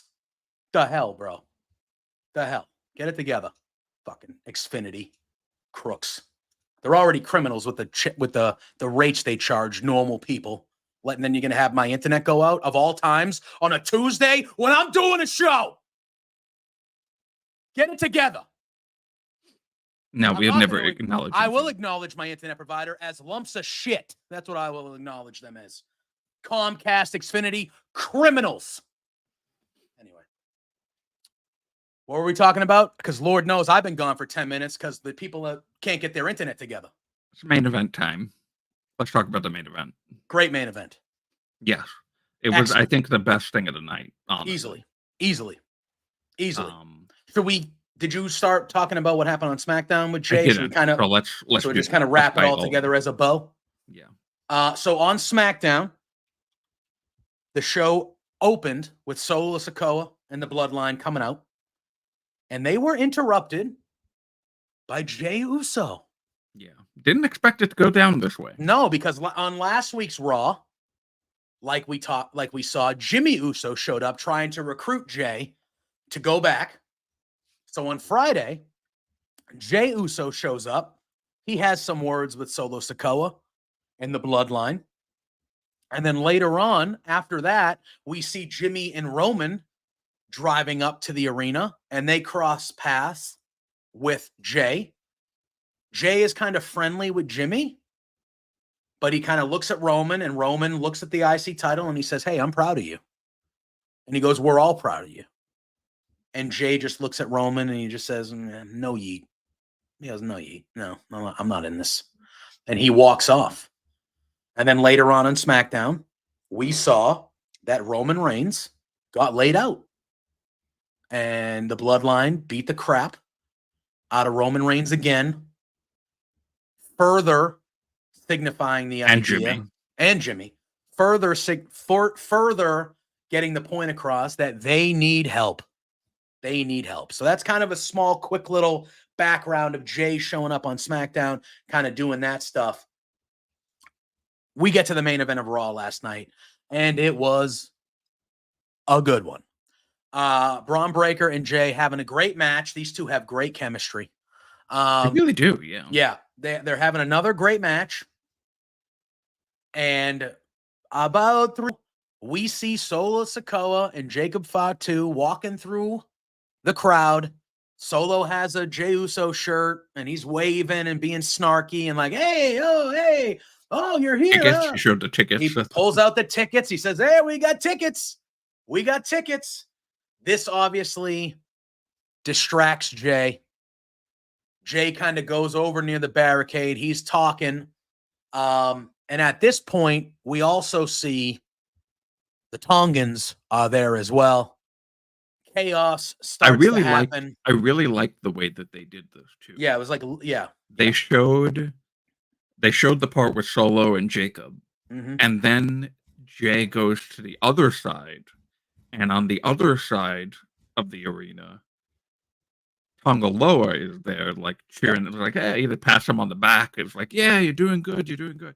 And then Jey flips around and he super kicks, or I don't know if he super kicked or punched. I don't remember. No, he super kicked Tonga Loa.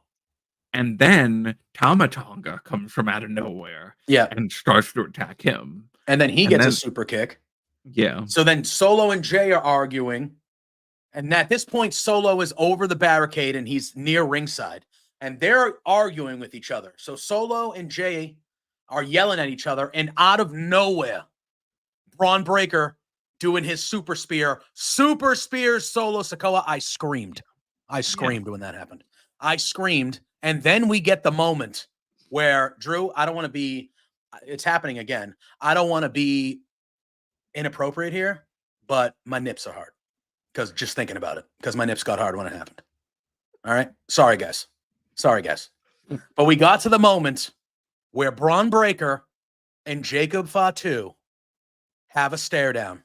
You know how The Rock does it? Yeah. Goosebumps. I got him. When they had that stare down, my God, Drew. Oh, baby.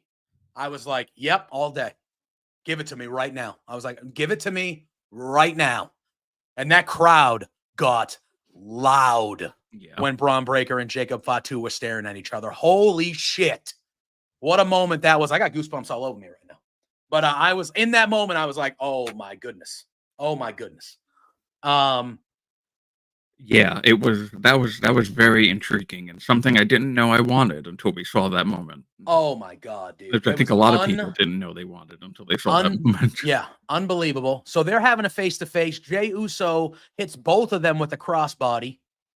We get back into the ring. He's going for his splash. Bron Breakker gets the knees up. They keep on going for a little bit. Adam Pearce then arrives at ringside. He has refs. He has security guard agents. This part I felt was a little. Now, Sinner last night was telling me that, I don't remember if it was Sinner or somebody else. So it's like, they were ticket purchasers, so technically they were like allowed to be there, versus Tama Tonga and Tonga Loa, who would just showed up. Yeah, but they came over the barricade. So why is Adam Pearce fine with just getting rid of 2 of 4 people that were interfering in this match? I don't really understand that. Adam Pearce with security and refs come out. The Tongans are on the apron at this point, and they just rip them down from the apron. And they go, "You guys got to get out of here!" And they literally kick them out of the arena. They're like, "Get out!" And this led to the whole like, I don't like this type of booking. It frustrates me, actually. But I didn't take. I made sure to not have it take away from the whole match for me. So, but it's like now the referee is involved in the referee is paying attention to that. Jey Uso is sizing up Bron Breakker for the super spear. It looks like he's going to try to hit Bron with his own medicine of the super spear. Jey starts running, and when he takes the corner, Jacob Fatu out of nowhere nails him with the super kick. So he nails him with the super kick, and then he gives him a Samoan drop onto the table, throws him and then he leaves. Bron Breakker is at ringside, throws Jey into the ring, sets him up, runs the ropes, hits him with the spear. 1, 2, 3, and Bron Breakker is once again the Intercontinental Champion. And just like Sandy called it, not tweeting him. Just like Sandy called it, just like kind of we talked about last week, the Bloodline showed up. They cost Jey Uso his IC title. The IC belt goes back to Bron. Some people, me included, I understand why we gave it to Jey. It was a great moment. But Bron probably should have never lost the belt, but I understand why they did it to give Jey that. It makes sense.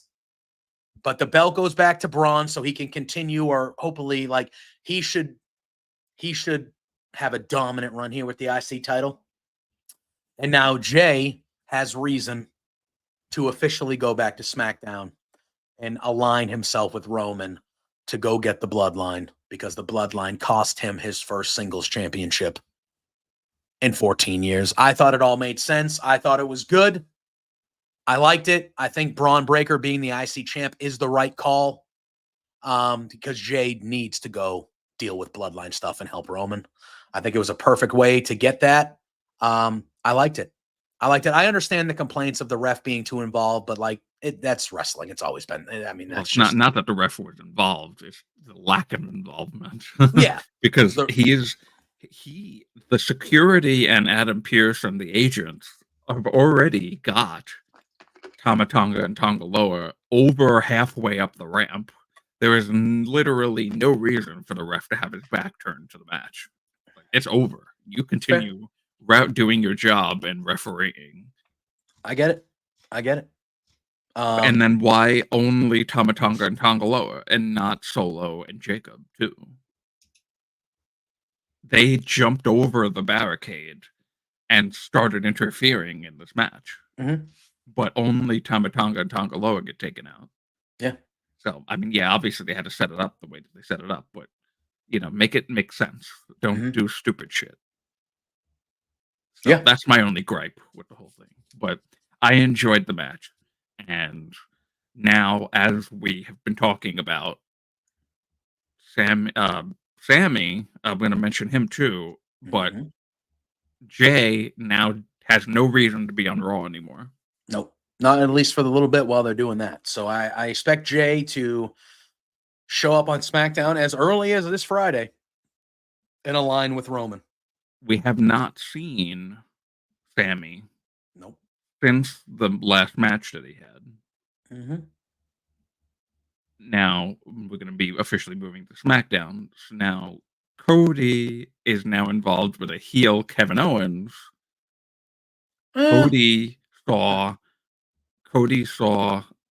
Sammy the last time he was on Raw. Mhm. Put 2 and 2 together there, everybody. What do you So that mean? Sammy is going to come to SmackDown to try and help The Bloodline. Cody Oh, first. I don't I think so. it's going to be maybe not to help Cody, but he's going to be like, "Hey, what's what's I going could, on?" yeah, I could see him showing up and trying to talk sense into Kevin Owens. And then the Bloodline will attack him. Maybe. I think they could do it either way because I think what's going to happen is Jay shows up, and the three of them still get their asses kicked by the Bloodline, and then Jay goes, and then Jay starts floating Sammy out to Roman because Roman never wanted Sammy, you know. Yeah, Sandy's got it. Yeah, that's probably the way it goes. That's or within the couple weeks leading up to it. It's gonna be closer to Survivor Series for Sammy. But I think the way you do it, because look at Roman, even though when the Bloodline was humming, Roman accepted Sammy, but he didn't really accept Sammy. He accepted Sammy because Jay was like, no, he's legit. And then it became a thing. You know what I mean? Like, I don't know, because the whole honorary Uth thing, that was kind of like at the behest of Jay. Jay didn't really want that. I meant Jimmy. One of them was very high on Sammy. It was Jimmy. Jay was the one who didn't want anything to do with Sammy, and then they ended up becoming fucking friends. But like, I feel like they're gonna have to convince Roman about Sammy at first. Yes, Hab guy. That's a good way to put it. They kind of accepted him out of pity. Okay. So like, I feel like Jay joins, everyone has that happy moment, and then the Bloodline continues to kind of ruin their lives, and to the point where then Jay is like, he's like, hey, I don't know we need one more. We need one more. I don't want to get my hopes up, because I would absolutely love for Jay to show up on SmackDown on Friday. Yeah. Oh yeah. Because by the way, I'm going to SmackDown on Friday. Yeah, it's in Brooklyn, correct? Yeah. Yeah. So I would absolutely love to eat with Jey Uso on Friday. But I don't know if that's going to happen yet. They may wait, because we do have Crown Jewel. Yeah, we got to get to Crown Jewel first. So I don't think we're going to be getting to 100% Sandy. I expect Mr. Heyman to be showing up as early as maybe Friday. It's in New York. I'm expecting Heyman to show up before. I expect Heyman to show up even before Jay officially. Like, that actually makes sense. They've been referencing him on Friday. They had the backstage segment where Jimmy was sitting next to Roman, and Roman was like, "What the hell are you doing?" He goes, "Oh yeah, that's right." And Roman was like, "What the hell are you doing?" And he goes, "Well, I was just trying to be." And he goes, "Well, you're not my wise man. The wise man sits there." And they made a reference of like, "That's the wise man seat, and the wise man ain't here." They're mentioning him. Roman has mentioned the wise man multiple times since coming back. That's part of the puzzle to me. Part of the puzzle is Jay. Part of the puzzle is Sammy. But a giant part of the puzzle is Paul Heyman coming back as well. Yeah. And so I could see probably not Jay showing up, but Paul Heyman. I could see Paul Heyman showing up on Friday in New York. I know Philly is the ECW, but New York is where he's from. So I could see in New York Heyman showing up. Thank you. All right, so we go over to SmackDown. There was some good stuff on SmackDown. We had a triple threat match, a couple of triple threat match, but we had a triple threat tag team match, the first match of the show. And this was part of the WWE Tag Team Championship #1 contenders match. It was DIY versus Pretty Deadly versus the Street Profits. This was a good little match, but there was a little bit of chaos at the end, Drew. Because at the end, it looked like there was a double pin. So you had DIY, who was pinning one member of Pretty Deadly, and you had Montez Ford of the Street Profits pinning the other member of Pretty Deadly. Jessica Carr counted the 3. Both teams are celebrating like they won, but Jessica Carr says that Montez Ford was not the legal man, and so DIY wins this first triple threat match, and they will be going on next week in the finals of their tag team tournament over there. However, we did see it was a different finish. I liked it. I liked it. It was a little bit different. And then we saw later on in the night, we saw the Street Profits out back, not thrilled. Not thrilled. And it makes me think, Drew, I think we might be getting a Street Profits heel turn here. Because I'm going to be honest. I am on board 100%. Yes. So let's fast forward a little bit, because later on in the night, we had another triple threat match. It was A-Town Down Under versus Los Garza versus the debuting, which they didn't wait for them to just debut on SmackDown. They announced it a little bit earlier. Yeah, they did a in Nick the Aldis day segment. Yeah, with like the Nick contract Aldis segment signing. where and Nick Aldis was very much like, I've been waiting a long time to see you guys here. I've been waiting a long time to see you guys here. So I like, because they have a history, obviously, with TNA and Impact and all that stuff. They wrestled on the same company for a long time. And it was the debuting of the Motor City Machine Guns. Terrible music. Par for the course, but terrible music. Oh, yeah. Par for the course these days, but brutal music. However, what a moment to see them. This match was really good. And, you know, it was one of those things to me where, look, at a lot of WWE fans are in a bubble, right? Because I feel like when the Motor City Machine Guns came out, the pop wasn't gigantic. It wasn't a gigantic pop or anything like that. Wasn't. Which is fine. A lot of those. But I think they'll get over quickly. They got over quickly in the match. By the end of the match, when they were hitting their tag team moves and they ended up winning this match, the crowd popped really good for their victory. And that, to me, that's everything you need to know. Not everybody that's in that arena is going to know who Motor City Machine Guns are, because not everybody in that arena watches TNA or watches independent wrestling or watches other things. A lot of people in that arena, and the majority, I would say, of WWE fans just watch WWE. And there is no wrestling that now they reference other companies and they do things now under the Triple H era. But for our whole lives, wrestling outside of the WWE basically didn't exist in WWE. Like they were, So if you're a WWE, if you're a wrestling fan that's only watched WWE, you're not going to know who these guys are because they've never been mentioned. You've never, how would you know who these guys are if WWE is the only thing you've ever watched? You know what I'm saying? So, would I have liked them to have a better pop when they came out? Did they deserve a better pop? Absolutely. They're one of the best tag teams of all time. But as this match transpired and as you watched the match, the crowd 100% got behind them throughout this match. And by the time they won, that crowd was excited. They're going to get a pop on Friday. 100% in New York, in Brooklyn, they will get that pop. And on Friday, Drew, it's DIY versus Motor City Machine Guns.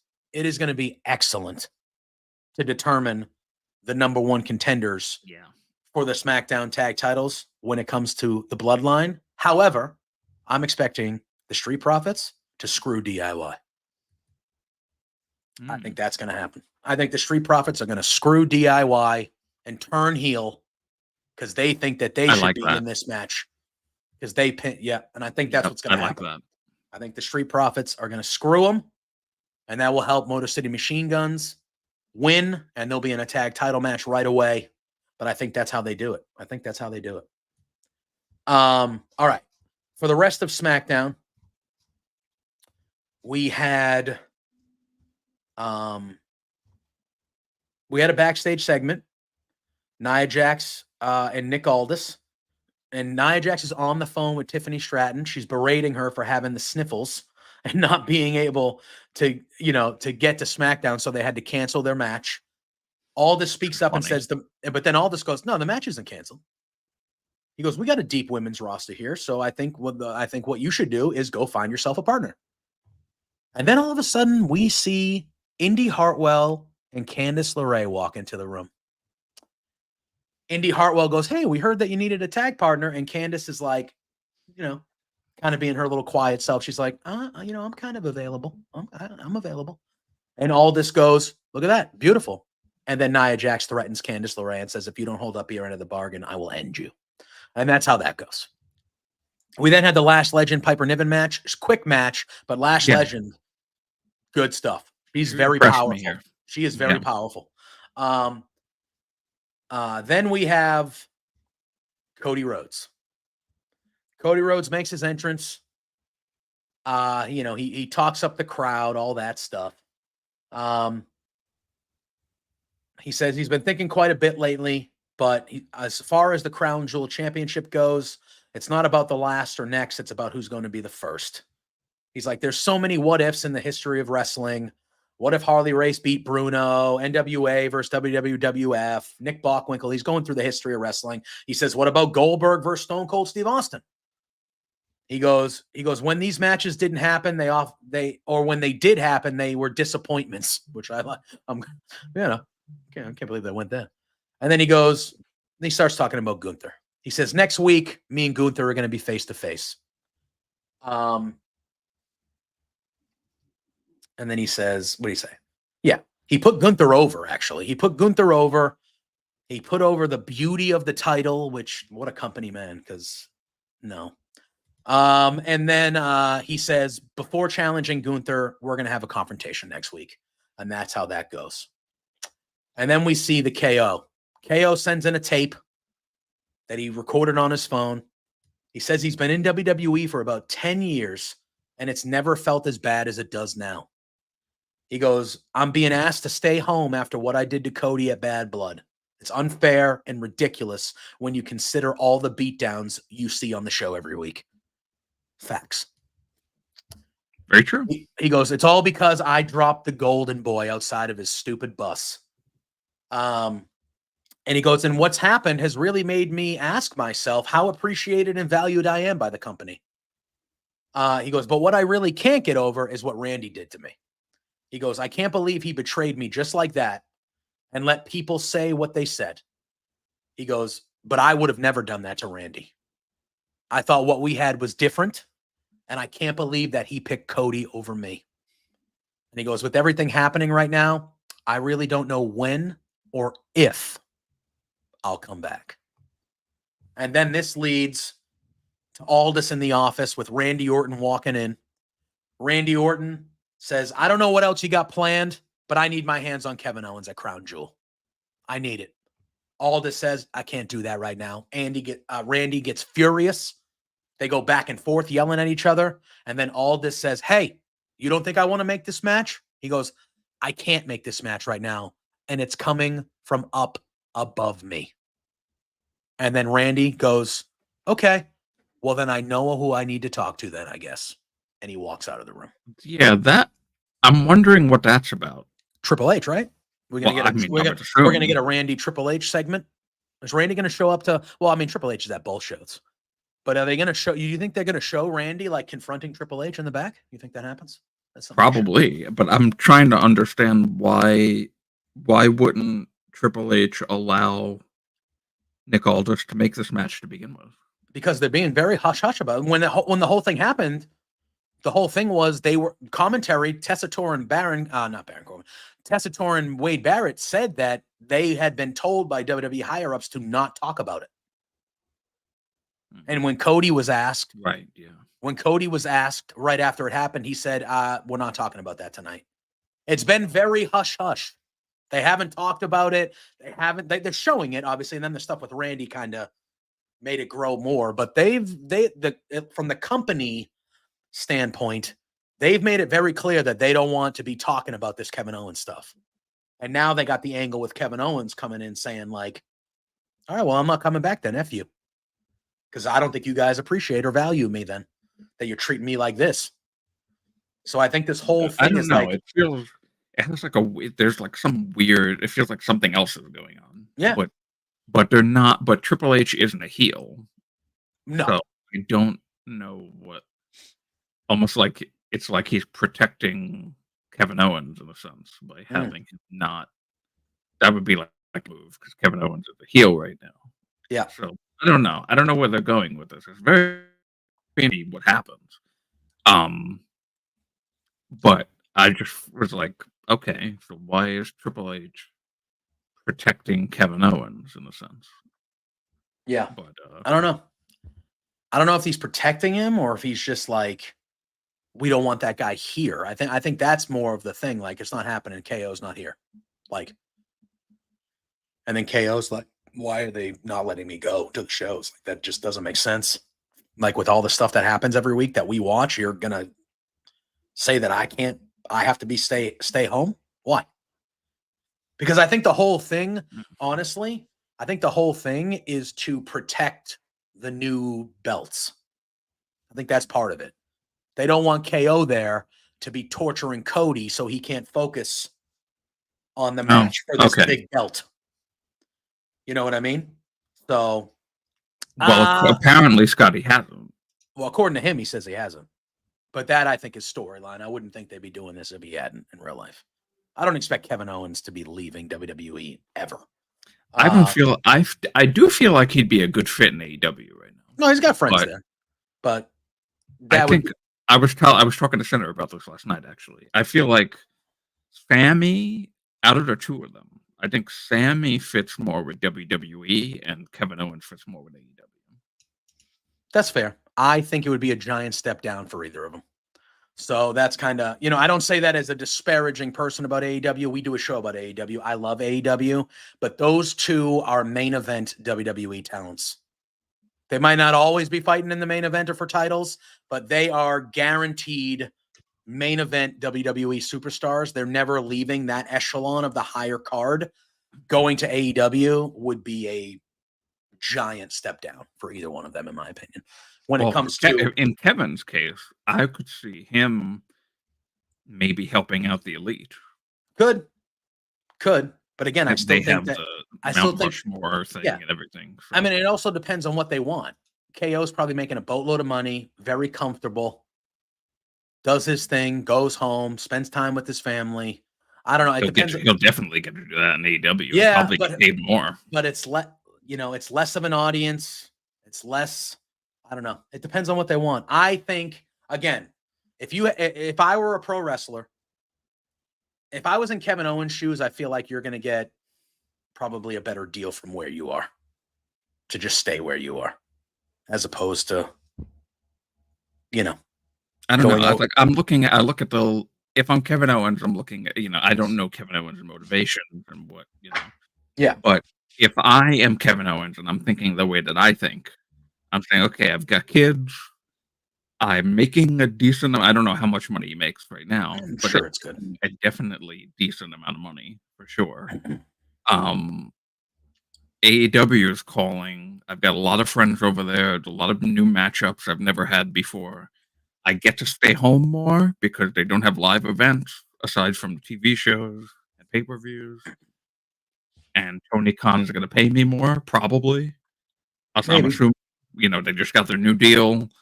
They're raking in the money right now. AEW kind of notoriously lately has been paying people higher. I might just go like, you know what? I'll take a 3-year deal there, see what happens. Yeah. I don't know. I just feel like he's about to have world title matches with Cody and fight Randy Orton. Main event at WrestleMania. I just feel like he's at a certain level that no matter what he does in AEW, it's a step down. Because Bryan Danielson main evented WrestleMania, and then 3 months later was in AEW. No, well, yes, but that's after years and years of. Again, Danielson is different to me, and you can make an argument. Sorry, I know he had a good run in AEW, and I like him. It was a step down for him to leave WWE and go to AEW. It is what it is. Like there's whether you like it or not. Well, I feel like down. I don't like saying step down because I feel like that perpetuates this tribalism argument that goes on constantly online about how WWE is the end all be all. It's not the end all be all, but if you are in more households in front of more people, you are a bigger star if you're in WWE. That's just the truth. That's not tribalism. That is just true. You are a bigger star if you are in WWE than you are in AEW. That's just truthful. That is just a fact. If that's what Kevin Owens exactly. So the way that I look at it, again, if his motivations are I'd rather go do that, then go do it. I'm not going to be upset about watching KO on Wednesdays for 3 years or 4 years or whatever it is. That'll be fine for me. I would love to watch KO versus Kenny Omega versus Okada versus Orange Cassidy versus all these guys. I would love to watch it. I just think it should, Obviously, you know how we feel. We talk about this tribalistic bullshit all the time.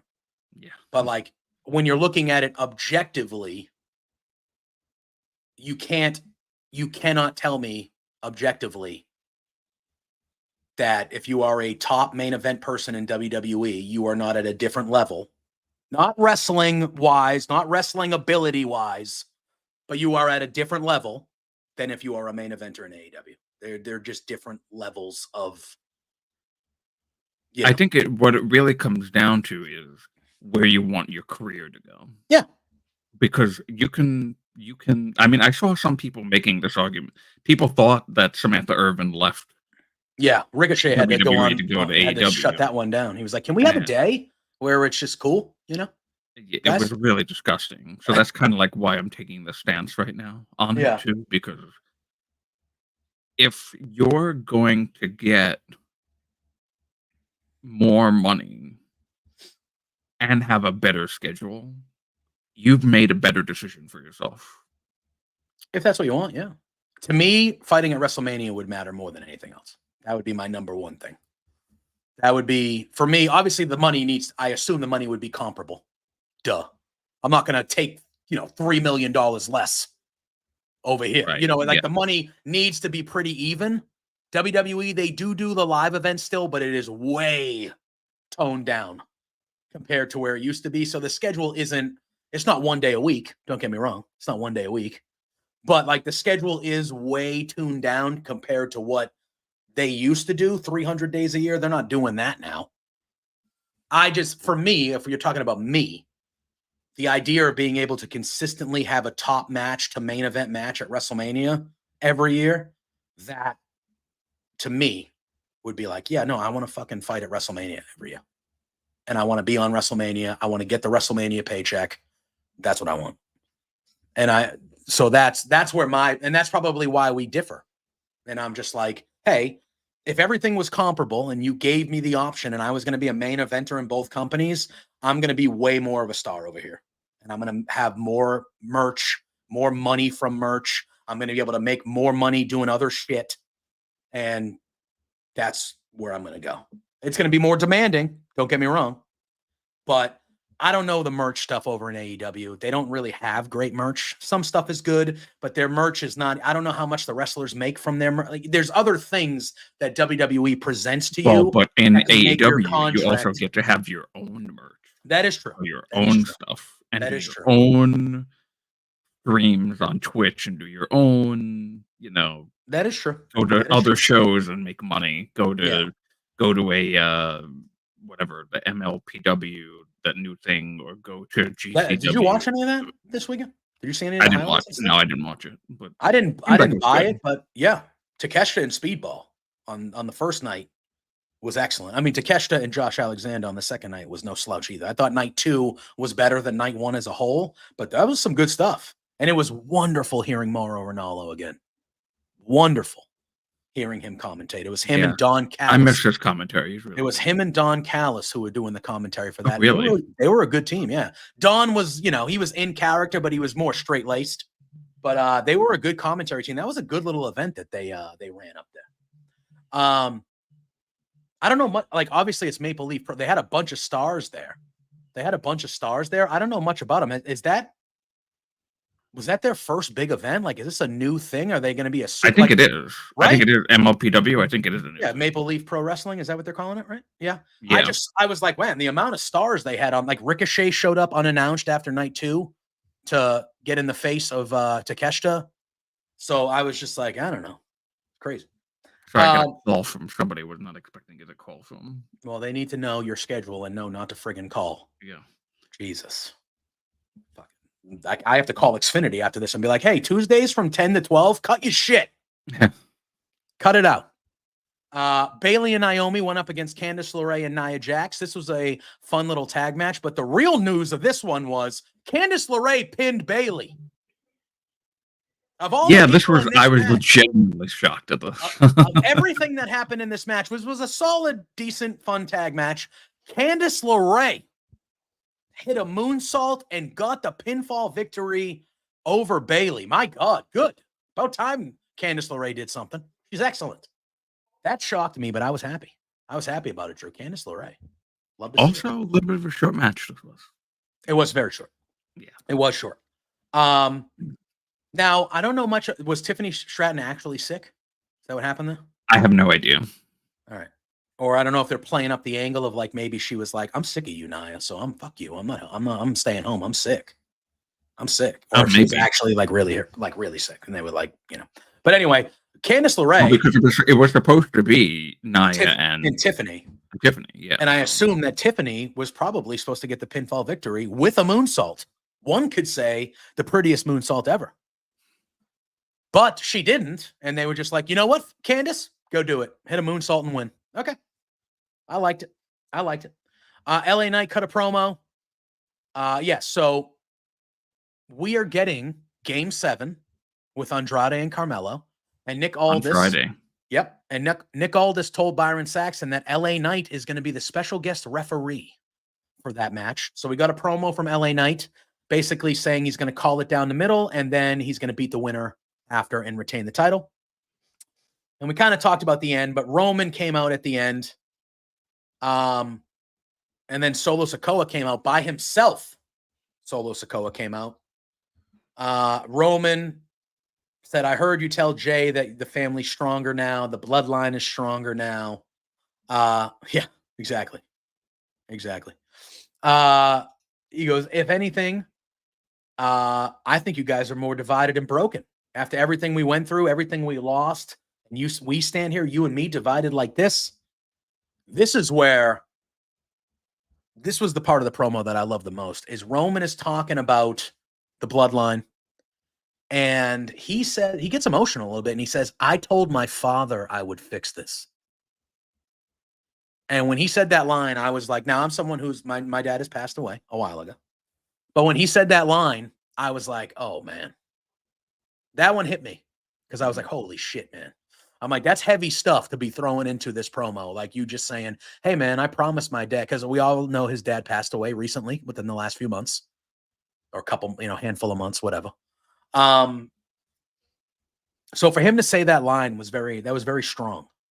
He says, I told my dad I would fix this. All I want to do is bring us back to the promised land. I want titles around our waist. I want paydays from the heavens. I want abundance. What do I have to do to fix this? And Solo says, it's pretty easy. You just got to acknowledge me. And after a little bit of pondering, Roman acknowledges Solo. He says, I acknowledge him. And he goes, does that make you feel better? And Solo goes, no, that's not good enough. He goes, I need you to acknowledge me as your tribal chief. And then now Roman is like, you bitch. Mm-hmm. Now Roman is pissed and he yells. He goes, or else what? And he yells, literally yells. And Solo starts laughing. And he goes, see, you never change. You're never going to change. And he goes, and I'm never going to change either. And he snaps his fingers, and we see the Gorillas of Destiny and Jacob Fatu, and they are dragging Jimmy Uso down the ramp. Jimmy's coughing up blood. Solo tries to hit the spike on Roman. Roman ducks. He knocks him out. The Gorillas of Destiny get in the ring. Roman is hitting him with clotheslines. He does a leaping clothesline on Jacob Fatu. He hits a Superman punch on Solo. The Uafala falls to the ground. Roman sees it. Roman picks it up. He's looking at it in his hands for a while. He starts to put it around his neck again. He gets it around his neck, and just as he does, Solo Sikoa hits him, as Sean Ross Sapp would say, right in the penis. He hit him. Solo takes the necklace right off of Roman. The Bloodline beat down the OTC. Jacob Fatu hits the implant DDT. We get a Samoan spike. And then Jacob puts the Uafala back around Solo's neck. Solo bends down and tells Roman he is the tribal chief. And this is the Bloodline. And the show ends with Roman laid out and Jimmy coming to his senses, kind of looking at Roman. And the show goes off the air. And that's how SmackDown ends, with the Bloodline standing tall yet again Yes. Yet Now again, the standing Bloodline has tall. taken Jay's title away from him. And then we see that on Raw that the Bloodline, yes, took Jay's title away. I'm sorry, they don't even call him Jimmy anymore. It's Big Jim. Big Jim. Big Jim and Roman still need help. Big Jim move. That's where we're going. That's where we're going. We're getting the band back together, Drew. It's happening. The band is getting back together, man. In the last week, though, I will say the last week and a half, 2 weeks, they've lit the fire back on the Bloodline storyline. This shit is humming again. This shit is humming. Oh again. yeah, absolutely. It's really good. Since the final boss came back. Yeah. It's like it always ends up being that way somehow. Mm-hmm. Sure is. Sure is. But the Bloodline story is back firing on all cylinders. Again, a solid episode of SmackDown, a solid episode of Raw. Lawrence, that's why we don't really talk about it as much, because we know you're a humble man. You're a humble man. But again, good episode of WWE, good week for WWE. We are getting to the go-home shows next week for Crown Jewel, which is a week from Saturday. So next Tuesday, we will kind of review the shows, but we'll also go through, because right now, Drew, there's 3 matches on Crown Jewel. That's all we know of right now. 3 matches. We have the women's match for the ugly belt. We have the men's match for the ugly belt, and we have Seth Rollins and Bronson Reed. Those are the only matches we have right now for Crown Jewel. So I assume on SmackDown and on Raw next week, we will, it's only going to be a 5-match card, most likely. That's what they do, 5 or 6 matches. Oh, probably the tag matches. Maybe. I would think both tag title matches would make sense, unless they wanted to main event their TV shows with those. I think those would be good TV main events as well. Yeah. But we have to see. We have to see how this card lines up, because we do not have a full card yet, and we are only a couple shows away from that. But we'll talk about that next Tuesday when we're back here for Firmly WWE. But before that, Drew and I will be back here on Thursday at 10 a.m. for Firmly AEW, talking about tomorrow night's Dynamite and last week's Collision and all the things happening in AEW. But yeah, good show today. Thank you for everybody in the chat. The chat is just on fire every week for this show, and I appreciate that. Everybody, thank you for acknowledging us. Yes, sorry about my internet snafu. I am going to be screaming at somebody momentarily. So I will get that under control. But Drew, do your thing. Let the people know where they can find you. And then we'll do our little promos, and we will get the hell out of here. If you're still a member of Twitter, because a lot of people are dropping off of that lately, you can follow me right there at the Drew Nicholas. And you see me on Roundtable Pro Wrestling Podcast, and you can see me on collecting the super chats and humper chats for AEW's Fightful Collision post show every Saturday nights. Love it. I am still on the Twitter. However, the only tweets you're going to be seeing from me are promoting my shows and when I go live on Twitch. Other than that, you can find me on Blue Sky. I'll be over there. I'm on Threads. So more of my, last night I was watching Raw. I'm going to be screaming at. No, it wasn't my modem. It was Xfinity. I got a text message minutes after saying that there was a service outage that lasted 10 minutes? Nonsense. Yeah, about.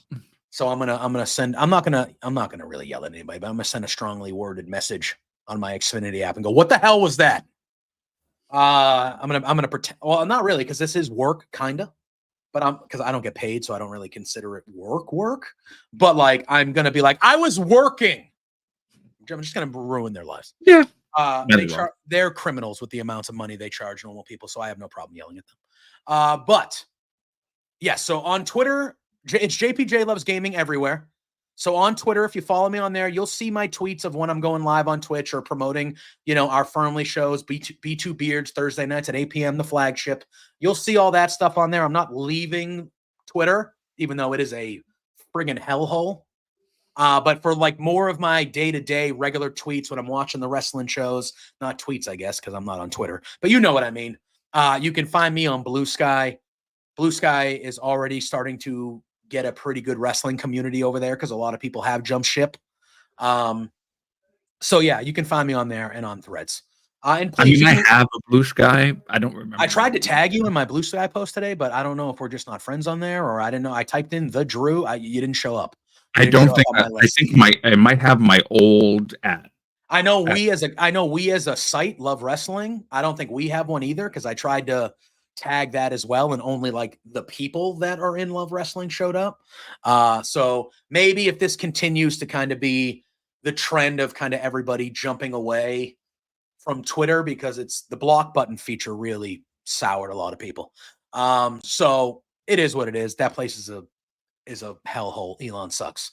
But anyway, JPJ Loves Gaming, all social media platforms, Tuesdays and Thursdays with this handsome fella, WWE on Tuesdays, AEW on Thursdays, and then me and my main man, Pluggo, as Bam Bam used to say, my main squeeze.